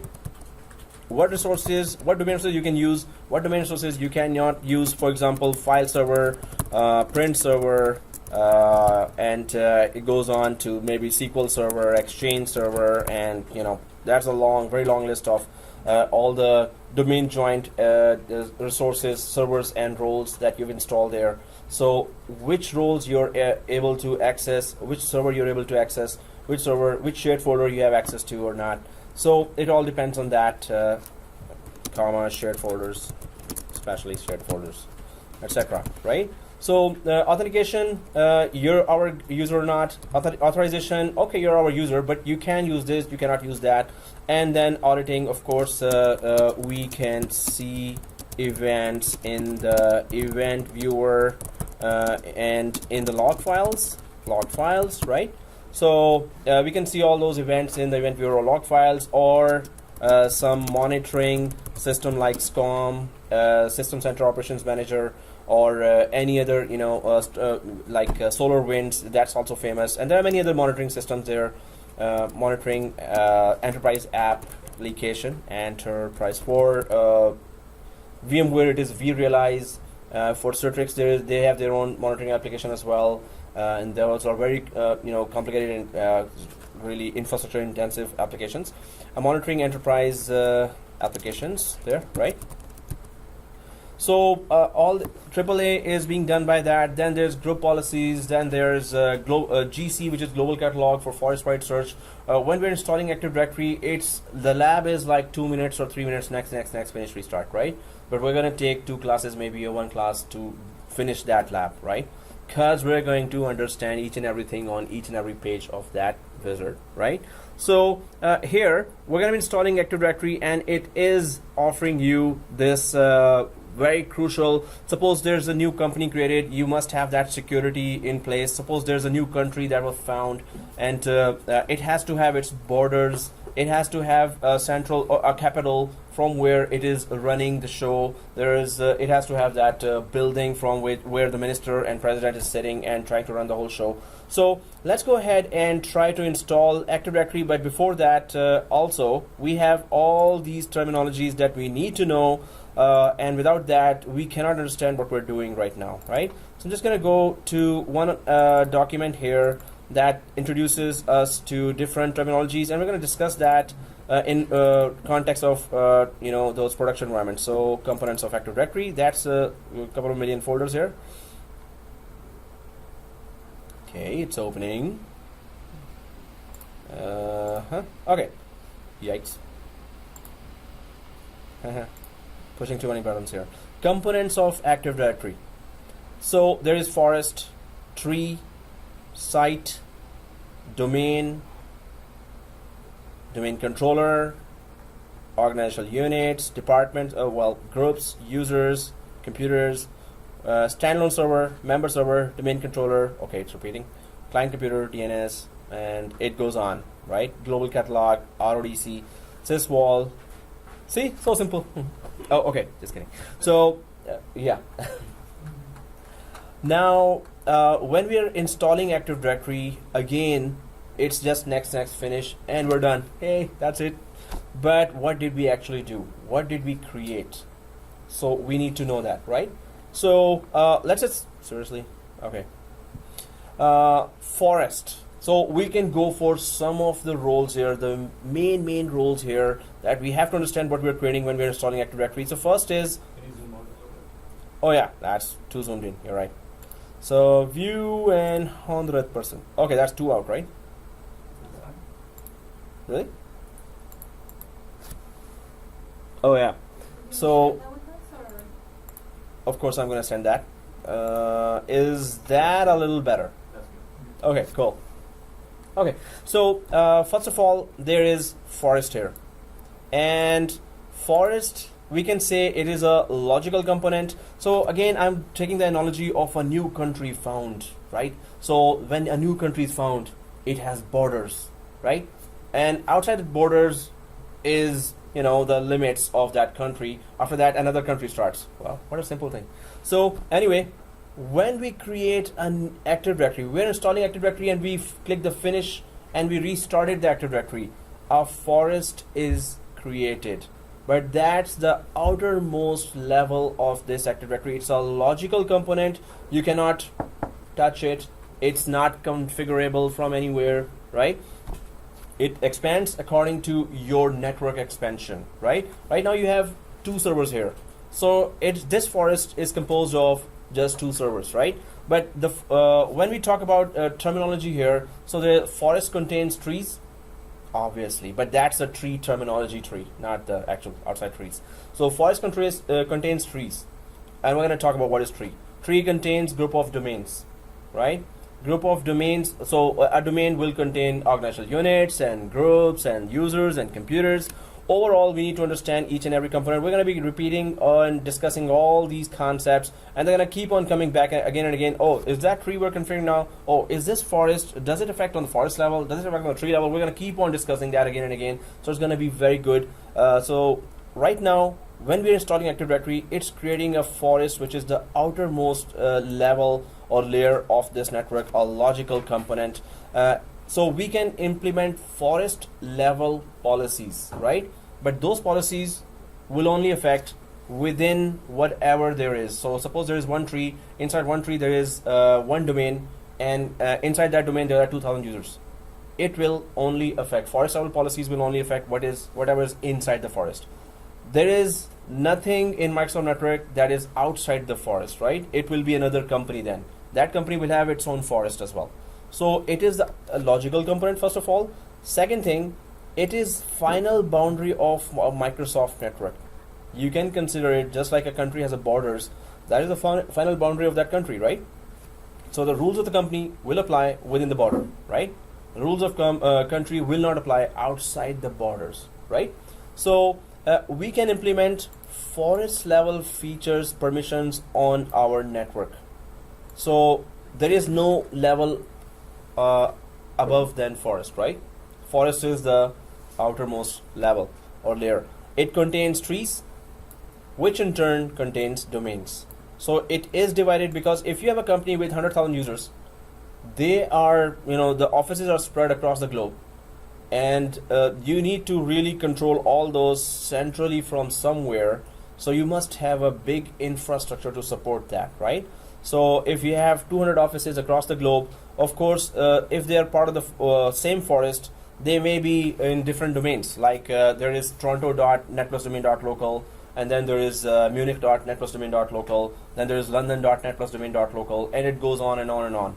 But we're going to create that infrastructure. We're going to try to check that out with examples. But when it comes to forest, when we install Active Directory, it creates a logical boundary already, right? So within forest, you can implement anything, but outside forest there is no jurisdiction for Active Directory to implement any policies outside the forest, right? So it is the outermost layer. We can implement forest level permissions on our network. It is the final boundary of a Microsoft network. And inside forest, the next level we can say are trees. But what are trees? Not our tree, like our tree nonsense. It's our trees. Seriously? Okay, why am I explaining that even? Okay, yeah, I know it's we have a long day. So it contains trees, which in turn contains domains. So it is also the security boundary of Microsoft Network. So final boundary and security boundary, right?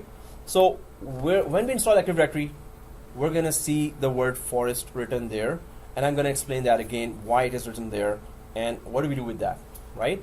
So we haven't started the wizard of Active Directory yet, the installation, but we need to understand some of these terminology before we even start that, and then I'm going to repeat those again and again, right? So repetition will make us understand. This is not the first and last time I'm doing that. We're going to be discussing that in nearly every lab, because we're going to discuss it in the context of production environment, right?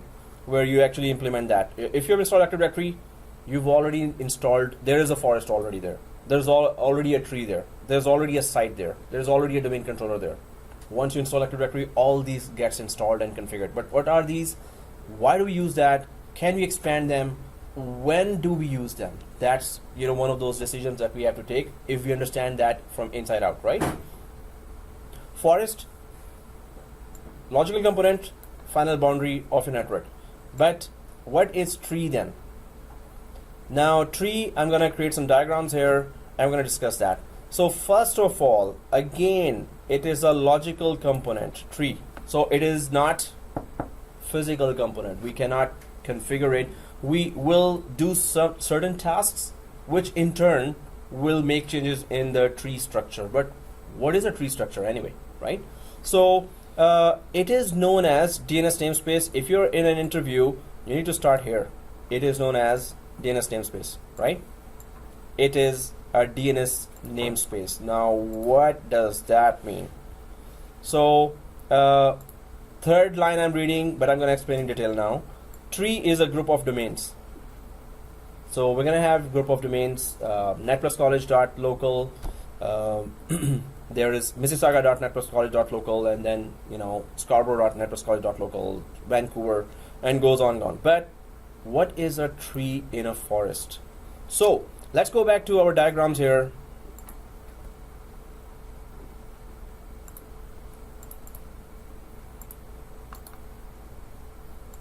So we have here, whenever I'm creating pyramids here, this means that Microsoft refers to them as a site or a separate campus or a separate office here, right?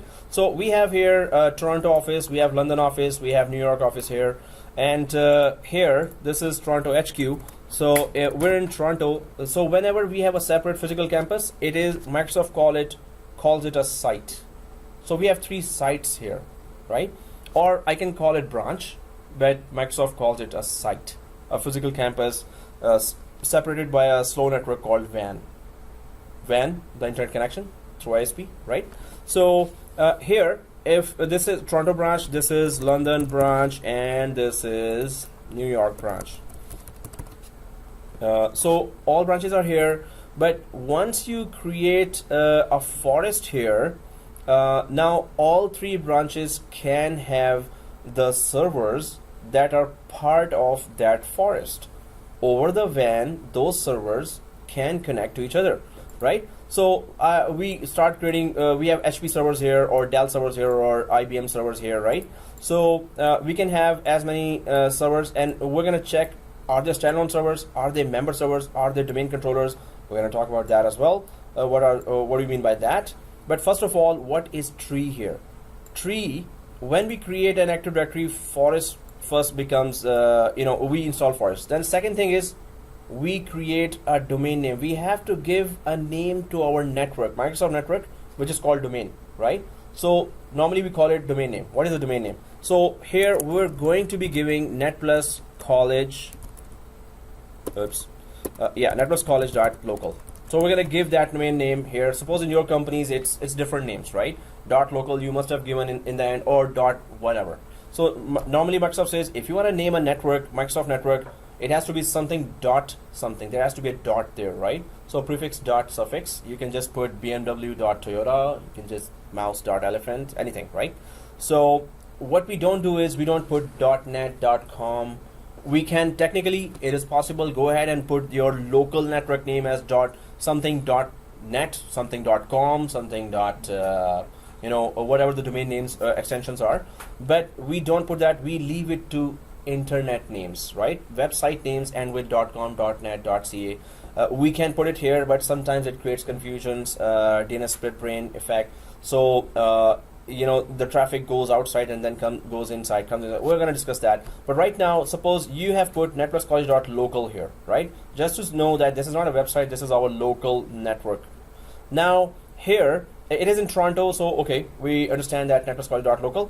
When we put that, the good thing about that is, okay, so here we create another domain called london.netpluscollege.local, because we decided to put that name here, right? And then, of course, with New York, we go for ny.netpluscollege.local.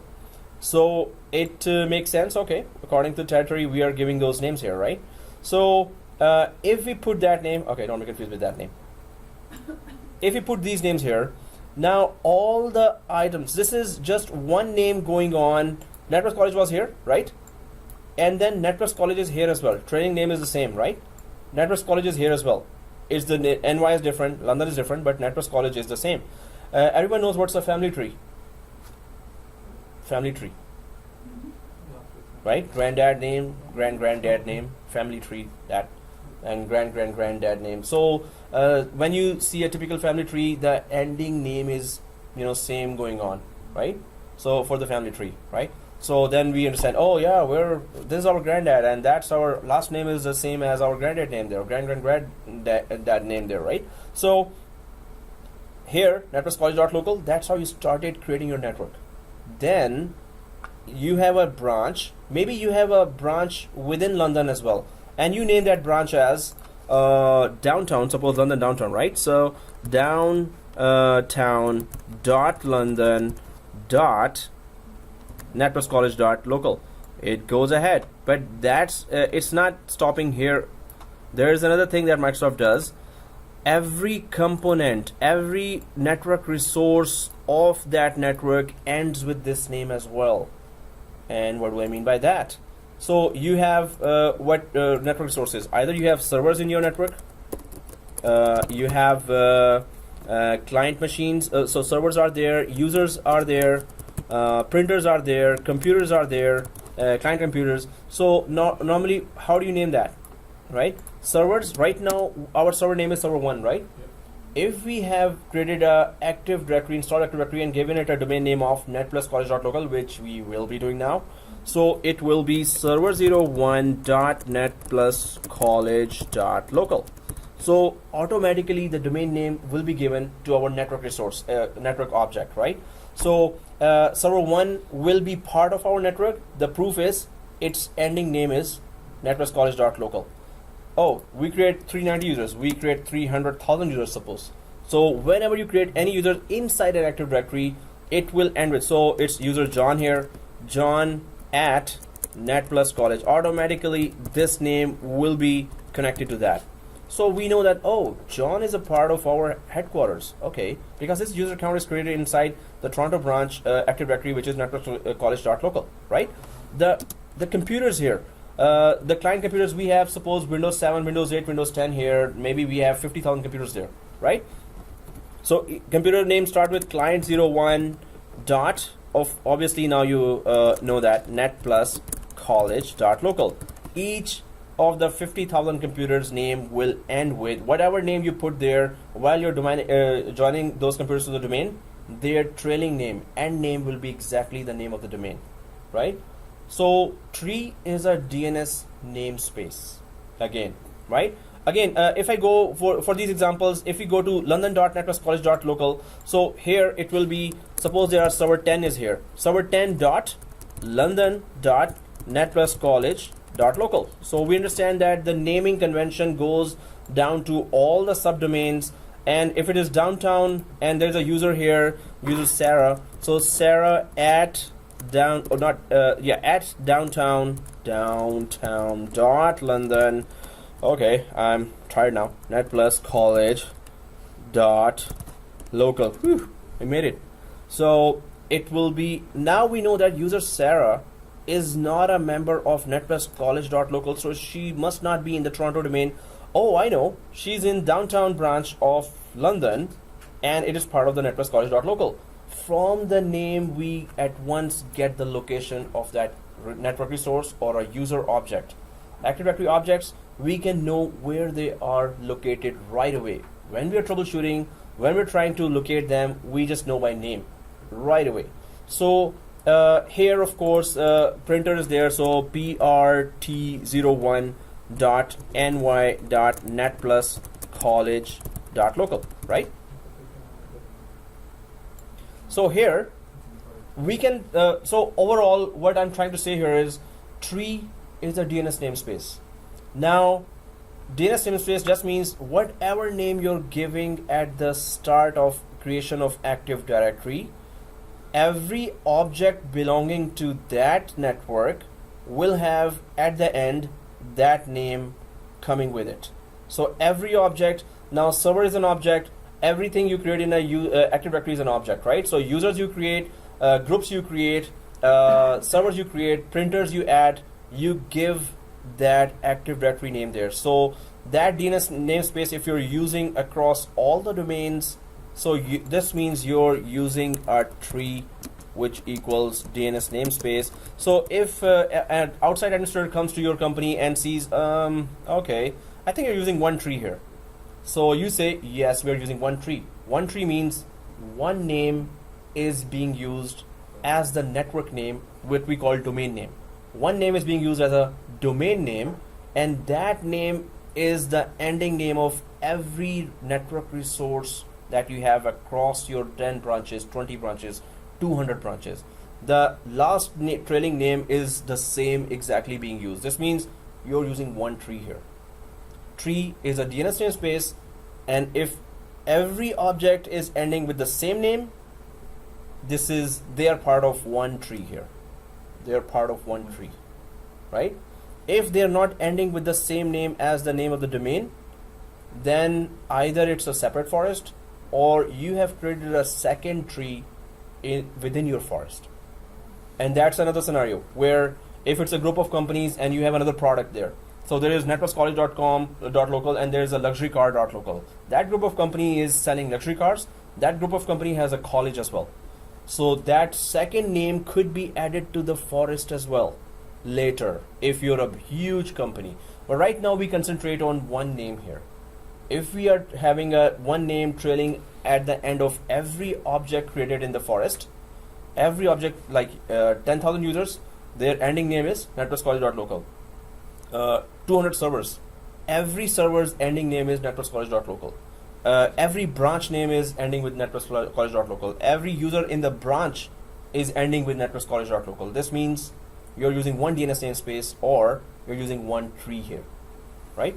Any questions? Is there any limit of how many objects you can have within a certain? We can create millions and millions of objects. It's the limit of your RAM and hardware that can it take it or not. Yeah, you were saying? So is it a forest right now, or is it just a one? Within the forest, you have tree. Within the forest, we have one tree. Within the forest, we can have one tree. Later, we can have 2, 3 trees as So well. not right now, We have one tree. and all together it's a forest. Yeah. So forest has trees. Trees have domains. So forest level is the final boundary here. And We create that, and if we have this big network here, so forest will be, expanding. It's like It will be we bigger. have countries, we have provinces, Yes, and then exactly. So this name is at the end of every object in the forest. You're using one tree here. Tree is a DNS namespace. Yeah. At the moment, this is a forest. Within the forest, you have 4 branches here. Within the forest, and every branch has network resources like printers, users, groups. But the names of all the network resources, all the objects end with one name, which is networkscollege.local. Yeah. Okay. Yeah. You can ask question. I can repeat the whole Okay, thing. so it's a forest with One tree.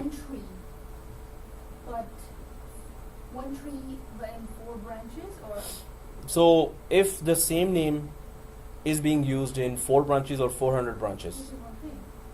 yeah. So if same name is being used, it means one tree is being used Okay. in the forest. Okay.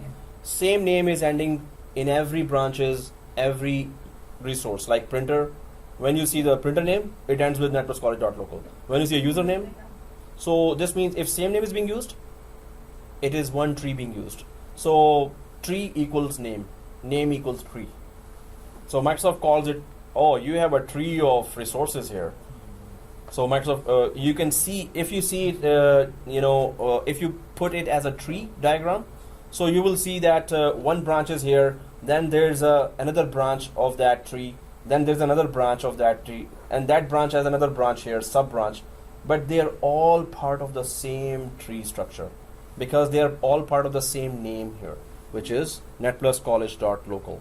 Which would be the domain. Which would be actually the domain name, we can say later. So yeah, just to connect them together is a little tricky part, but we have to first separately. Further on, can you explain when you go, like, draw a nice picture with, like, This is not nice. I mean, You just hurt my feelings I now. know you heard it. Okay, I'm yeah, so just sorry. kidding. Yeah, I'm just kidding. Come on. Yeah. But, like, Yeah, nicer picture. Yeah. No, I mean, Yeah. like, this is like, you zoom out. Yeah. kind of Yeah. picture. The big picture, the 5,000 foot view. Yeah. Now I'm just Yeah. also picking up words and attacking. Thanks for So- correcting myself. Yeah. So yeah, do we understand? No, first we have to separately understand each concept, right? Then we have to combine them together in one big picture. But we have to separately detail them Not first. the other way around. Oh, here's the other way around. So okay, if I add a domain now without even giving a definition here, if I add site now without giving even a definition there, so we have to separately give definitions of each other. Don't go for the big picture now, but we have to be patient. So like do this and inhale, exhale. Like this. Oh, okay. Yeah. So yeah, you were saying? So But yeah. Once you put your activity and Yeah, quickly. Yes. Sorry. Administrators are always the patientest people on planet Earth. Entirely what is kind of the- Yeah, they are mostly abused and most patient people on Earth. My boss being the worst example. Okay, yeah, my boss there, not here. Okay, in Scotia Bank, I'm talking about. Here, oh, I'm here in this. He's the best. I love him. Okay, anyway, so guys, do we understand tree? Yes. It's not gonna be easy to just understand that right away, but we're going to be repeating throughout the course. We're going to be repeating again and again, right? Oh, this is tree. Oh, remember that tree from there? Okay. So, but anyway, it is one name being used across all branches for all the objects that you're using here. Either network resources or objects. If their trailing name, ending name is that same name that you gave when you were creating the Active Directory, then it's one tree we're using, right? Same name equals one tree. Right? Remember that and you're going to be okay. Because I'm going to give you another example later when we are creating two trees, then we're going to go for a bigger example because, there are huge corporations with global presence there, right? So normally you will find 2, 3, 4 trees there, which is just meaning that they have another product with a separate name and they want the employees of that product, that company to share the resources with the employees of this company. So they have to create a second tree within the same forest, but let's just not go there now, right? So we just have one tree that has a trailing name, same name, going on throughout all the branches for all the network resources and all the objects, right? Do we understand that, right? We go ahead, right? Yes, sir. Yeah. Okay. So, but don't worry, we're going to repeat that. So if we go ahead with our next concept here, now it is, the easiest one is site. It is a physical component, right? So we can actually mess with it. We can just bring a bulldozer and actually take it down. That's all we can mess with it, right? It's a building. What else we can do with it? So it's a physical campus. This is the physical component of Active Directory. It is divided. So sites are divided by a slower network called WAN. If I go back to my diagram here, and when you're taking a picture, let me know how can I do. This is okay or that is okay. Okay. Anyway, so but please do take a picture of that. If writing is long, smarter ways, yeah, do take a picture. It just gives you don't have to write then, and we save a lot of time here. So okay, guys, here. Well, if I ask you instead of explaining myself, how many sites do you see here? So you say 4. I don't know. Maybe it's right or wrong. So anyone else? How many sites we see on this page right now? We have You have? 4. You're saying 4? Yeah. You're saying 4? Anyone who wants to take part? How many sites? Oh, again, here, definition is, so site, it is divided by a slower network called WAN, wide area network. ISPs, through ISPs we are connected with a lot of branches here. So if I go back here, oops, not here, here, and how many sites do we see? So, okay, you say 4, you say 4, you say 4. Anyone else? 3. You're saying 3. Anyone else? 4. 4? 4? 4. Okay. Whatever others say? 4. Okay. Whatever others, huh? 4. So we, yeah? Hey, you got just one choice there. Because the downtown branch is The downtown.London is in London, right? So it kind of it may not be connected with the slower link called WAN. It could be connected. Maybe it's the next building with our building. Maybe it's like that, right? Or maybe not, right? So guys, the main thing is, yes, these are 4 sites here. And why there are 4 sites? Well, yes, you can say 3 sites as well. Why? There could be 2 buildings and the LAN could be passing. So it's a fast network, right? If they're connected with the fast network, it's a LAN. If they're distributed by slow network, they are by WAN, so they are sites. So they are just one physical campus connected with another physical campus within the forest by a slower network called WAN, right?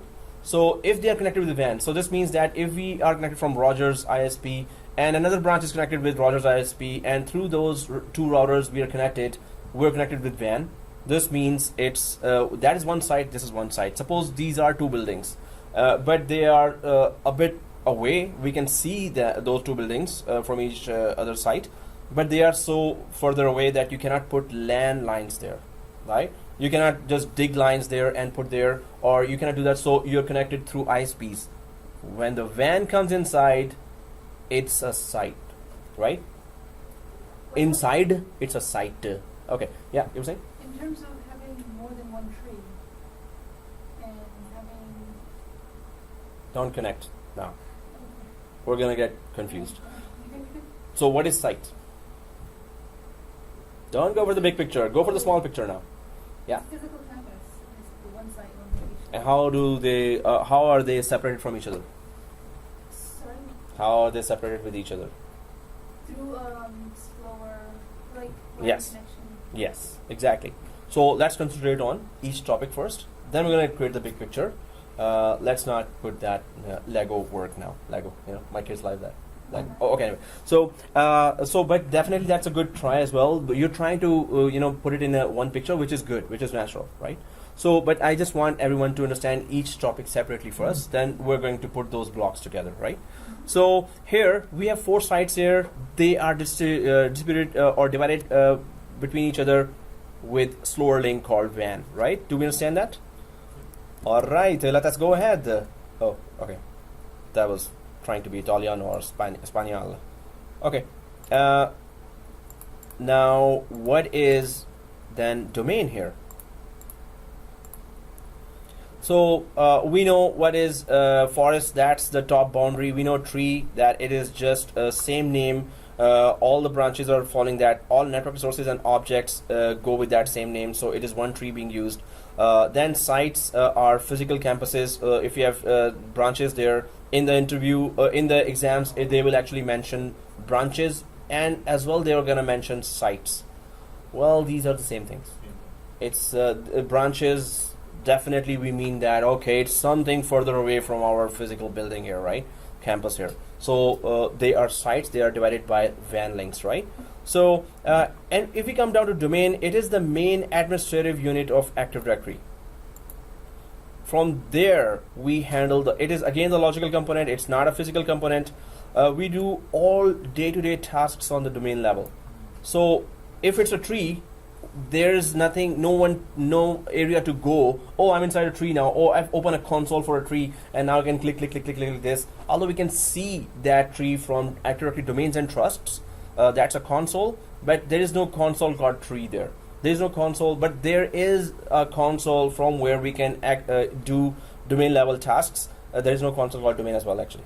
So, but when we do all day-to-day tasks on the domain level, so when we go to Active Directory users and computers, Active Directory users and computers, we're going to be working a lot on that, right? But right now we may not know, oh, what is he talking about now? So it's Active Directory and computers that we're going to go. Maybe some of us are familiar with that, but we're going to really make ourselves familiarized with that. So for example, creating, modifying, deleting users, computers, OUs, groups, printers, servers. All users, computers, printers, servers, OUs, groups, etc. are called objects in Active Directory. So whatever you're handling on the, for the whole network, it is done on the domain level.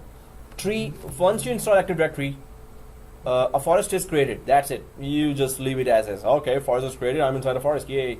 Then tree is created because you're just following one name, one type of name there for all the objects, for all the network resources and objects. So tree is created. Now you don't have to touch it, right? You don't have to mess with it. You don't have to change that. You cannot change that, actually. Well, you can, but then it will be a big scenario. So domain is where, oh, I need to do day-to-day tasks. Where do I do that? Okay, there's a domain level that where you can do the tasks here.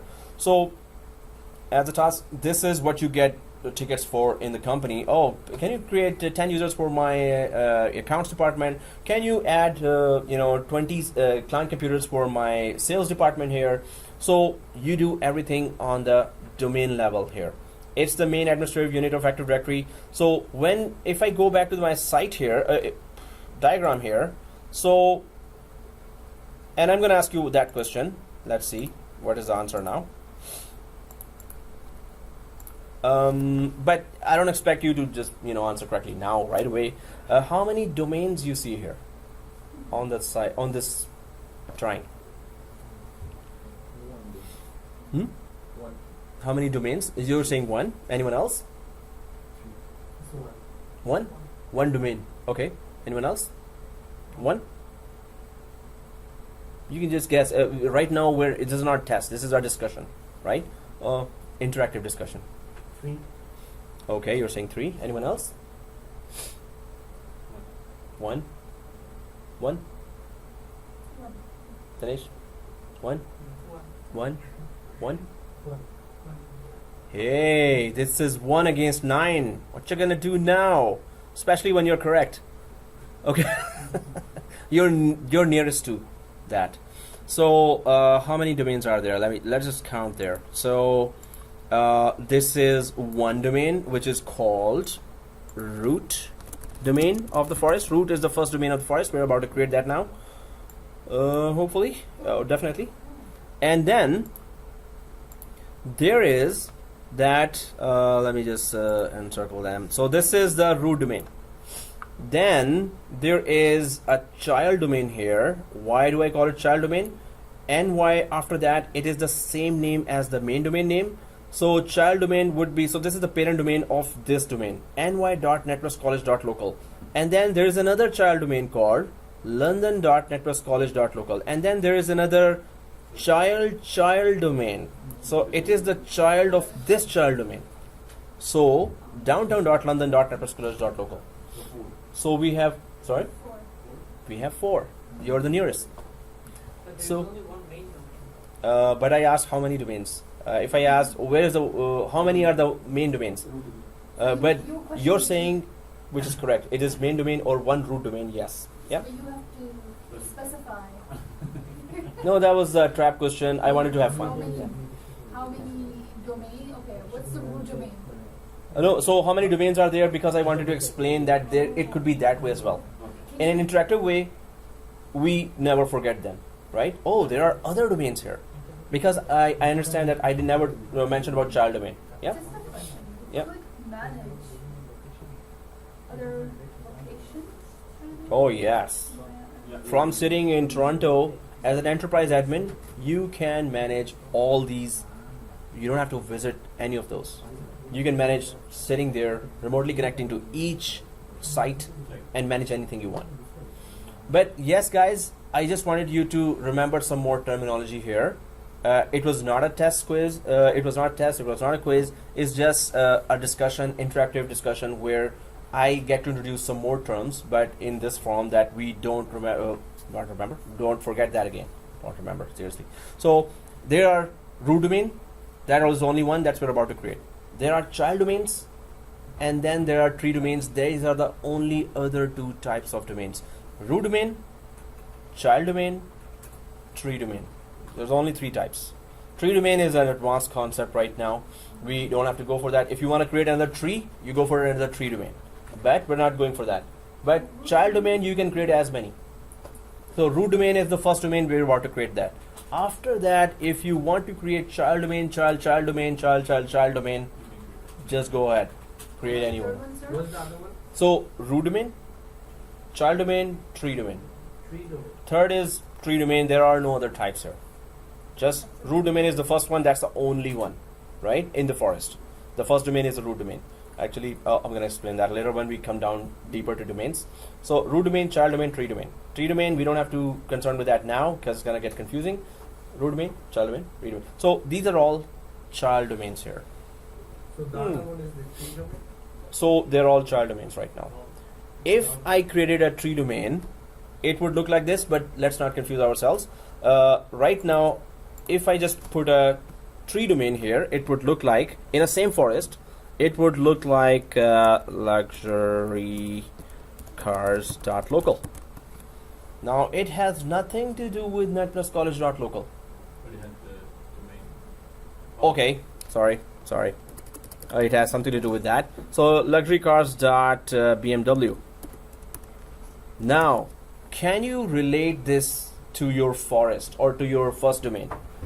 You cannot. No. But this is another way. So that's where I was saying you can have 2 trees, 3 trees within a forest, 4 trees in a forest. If you have another business that you cannot afford to change its name, it's earning because of its name. Some business names are that you would pay millions and millions to buy that business, right? The name is everything, right? The bad example is Trump, right? Okay, so anyway, the name, right?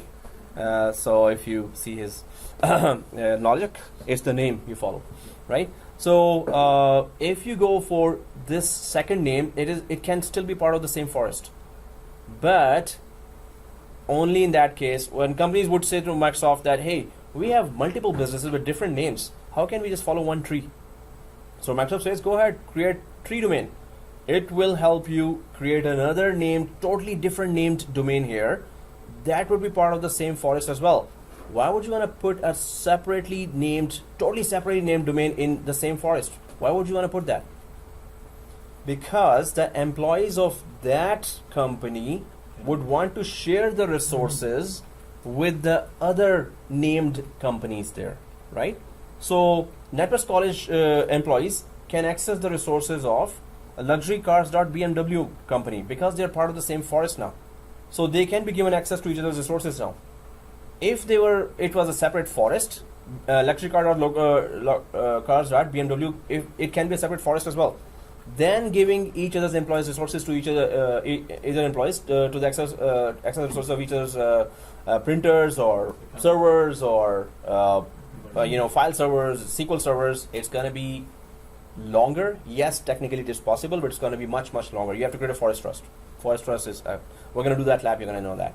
But anyway, different named tree domain can be added to the same forest if you want each other's employees to access each other's network resources. Only in that case you can add. Now, by seeing that name, you can never know, oh, it's part of the same forest, or is it a separate forest? So only enterprise admin can access that console where it sees, oh yes, it is part of the same forest, because I see netwestcollege.local there, and I see luxurycars.bmw there as well. It's Active Directory Domains and Trust console that we're going to later see, that where we can understand, oh, okay, it's part of our forest. Wow, never knew that. Or it could be a separate forest as well. But if you want to know that, we need to be enterprise admin to see that.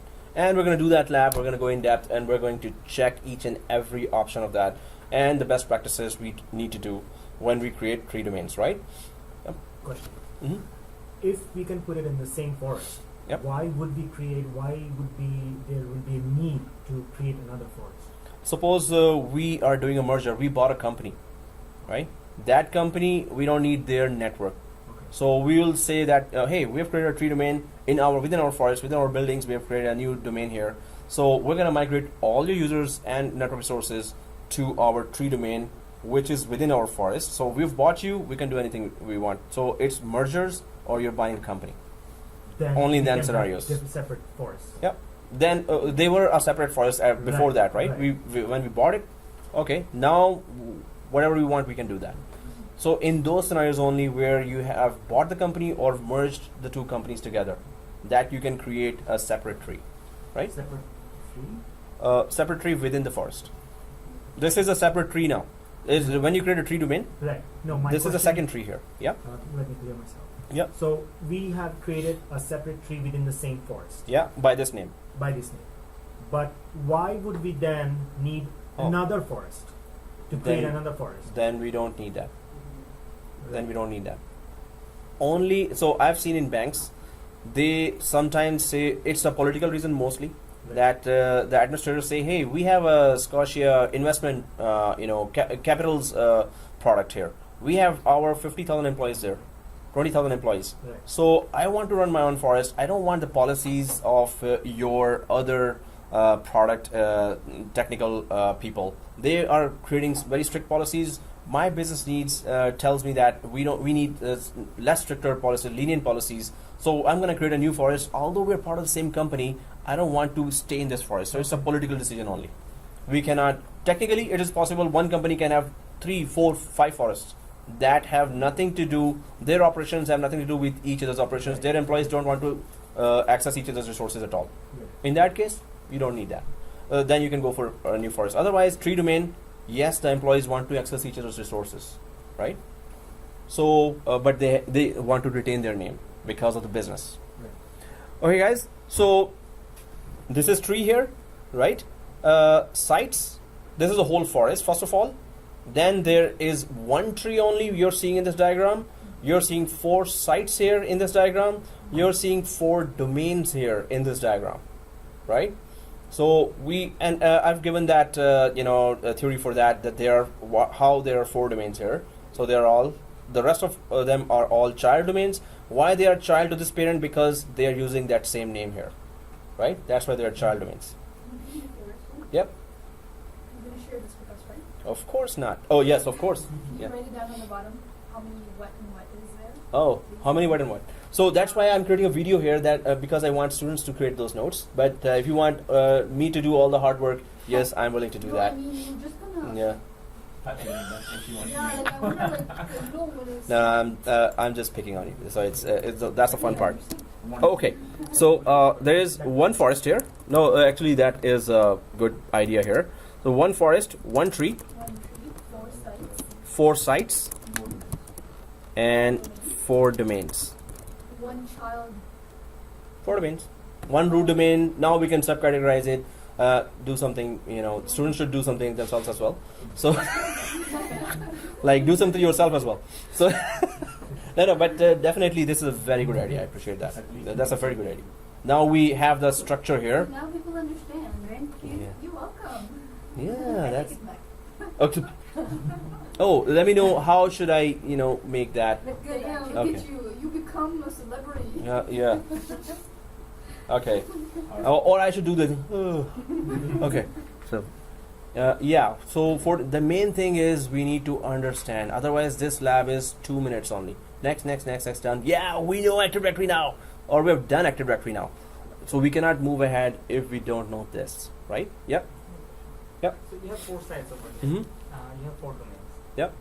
Is there any benefits of having 4 separate sites and 4 separate domains versus if you want to amalgamate everything? Is there any Yes. clear benefits? So Or any reason you want to do it?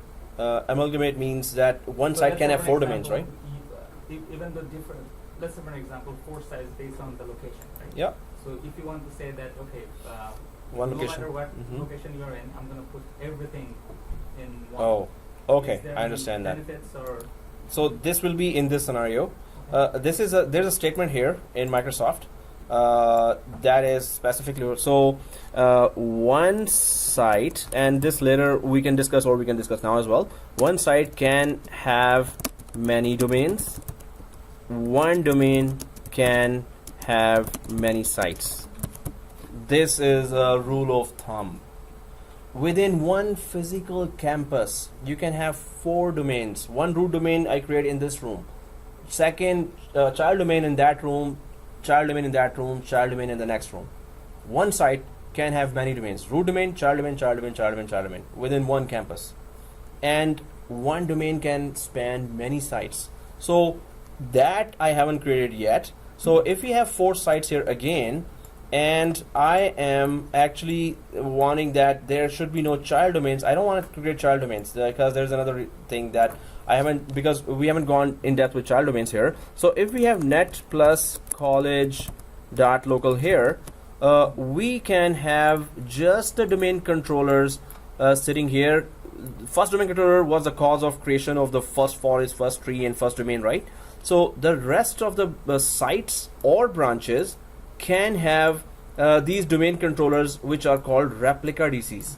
You just put replica DCs. You do not want to create any domain on any of the sites. About the child domain, one more thing, because we come down to this discussion, child domain is only created when you need total separation of administration. Only then you create a child domain. Suppose you want to create a test domain. Okay, I want to test something in Active Directory and I don't want to mess up my production environment in Active Directory. There I have 50,000 users. Here I want to test something. I want to install something on Active Directory. Maybe it messes up. I want a test environment that does not replicate its data, that does not update its data to the production environment Active Directory servers, right? So you create a child domain, and the child domain controllers or child domain Active Directory does not send or update its data to the production environment or the root domain. Child domains are only created when you need separation of administration. Child domains are only created when you need separation. So you've created 10,000 users in root domain. Those 10,000 users, so child domain Active Directory will have no knowledge of those 10,000 users that you've created. Child domain has its own, it lives in its own world. It has its own castle. It's just by name it is connected to the root domain. But if your administrator wants to run their own policies, and the top admin there in Toronto is running very strict policies there, oh, block USB for everyone. Okay, child domain, it's also coming there. In this case, if you put a policy like block USB, group policy which says block USB for everyone, it's going to replicate all the domain controllers. It's going to implement in all the domain controllers because there is no child domain created here. Suppose the last domain controller says, whoa, okay, I'm starting a mutiny here. I have relations with my CEO, so I got that special order that I'm going to create a child domain here, which is suppose london.netplus college.local. So in that case, now your policies from the root domain can apply on this New York domain and on Vancouver domain, but it cannot enter the child domain because now child domain runs its own policy and it says no block USB. We're not blocking any USB here. So it is normally either you create a child domain for test purposes, or you create it. Normally it is either test or it is political. So political just means that you want to run your own policies. Sometimes it's business as well. This London branch is doing so good. The employees are earning for the company so much that you say that no, I don't want to follow the main branch's very strict policies. We are running our own show from now on. CEO says yes, I'm getting most benefit from your branch. Okay, you do whatever you want. They will have a separate Active Directory, separate exactly. Everything But they will still be connected with DNS. They will be connected with global catalog services, which we will discuss later. But as far as day-to-day operations are concerned, they have their own Active Directory, nothing to do with the root domain Active Directory. Yeah, you were saying? So in this case, if you don't have a child domain, in this scenario, is one domain can have many sites. Yes. So NetWest College policies run here as well because you only have replica DCs, which we haven't discussed till now. Replica DCs here, if you already know the term, you can understand. Otherwise, these are replica DCs only you put there. You don't create a separate child domain here. But we're going to go down to those terms. We're going to try to understand that. So here, if you go for that, this is the way to go. Child domains are created. Now guys, we can continue, or we can continue on Monday as well. The thing is, yeah, yeah, you can just tell me. It's open. We're having fun here. So we have fun, but I think enough information for today. okay. Oh, that's what it said. So Can you click the other later? Huh? The other MS with the page. other pane, yeah. This one? Oh, MS Paint. There are many others. Okay, this one. This one. Okay. So guys, this was the basics. And please, before Monday, watch this video because we're gonna continue this discussion. I want you to already remember tree. I want you to already remember forest. I want you to remember already domain and site. So that's what we discussed already. The main part is already discussed, but still we're going to go ahead. When we install Active Directory, there will be GC, there will be RODC, there will be backup and restore. We're going to discuss that as well when we install Active Directory, right? So that's why we're going step by step. We're trying to understand main concepts there. Then we're going to again create diagrams. Then we're going to again discuss the same thing. But I want you to watch the video first and always have multiple sources, right? So just put what is forest in Active Directory, put it in YouTube and see some more lectures. Other people would have given some more analogies. I have given country analogy. They may have given some other analogies as well, right? So just follow those as well. Try to have multiple sources of knowledge, always, always. Don't stick to one source, right? So go YouTube it and try to understand that.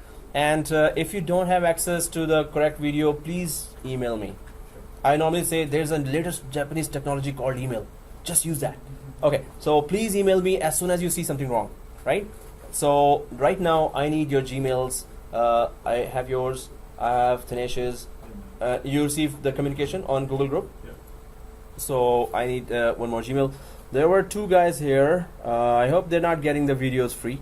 So I'm gonna double check who's who here. So it's always a good idea to put your picture on the Gmail. Yes. But anyway, it's not compulsory. Yeah. So if you want to give your Gmail, so I can add you there. So I'm just gonna stop the video now. If there's no questions, let's pack up, shut down the server. We were not able to install Active Directory today, but if we understood everything, that was the good use of our time. If we did not understand, we wasted our time here today, right? So let's not waste our time. Let's understand first, right? That's the main thing. Then the second most important thing is how to do it. Okay, so I'm just gonna stop here and we're gonna continue on Monday. Monday is 6:15, guys. 6:15, not 6:30. 6:15. Monday 6:15. Okay.